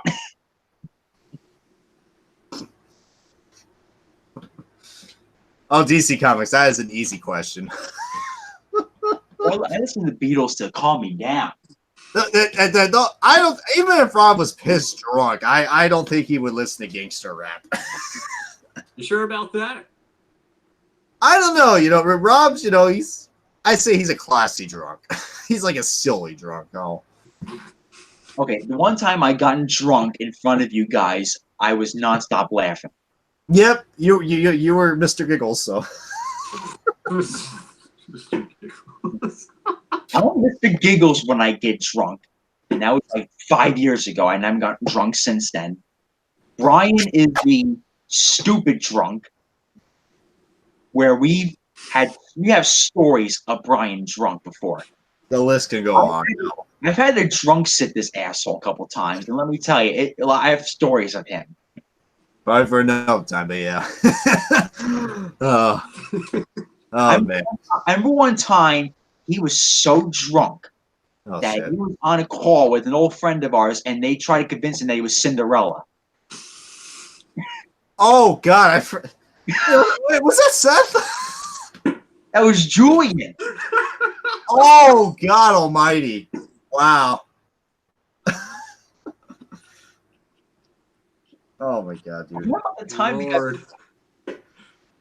oh my God! Oh, the past. Oh, the past.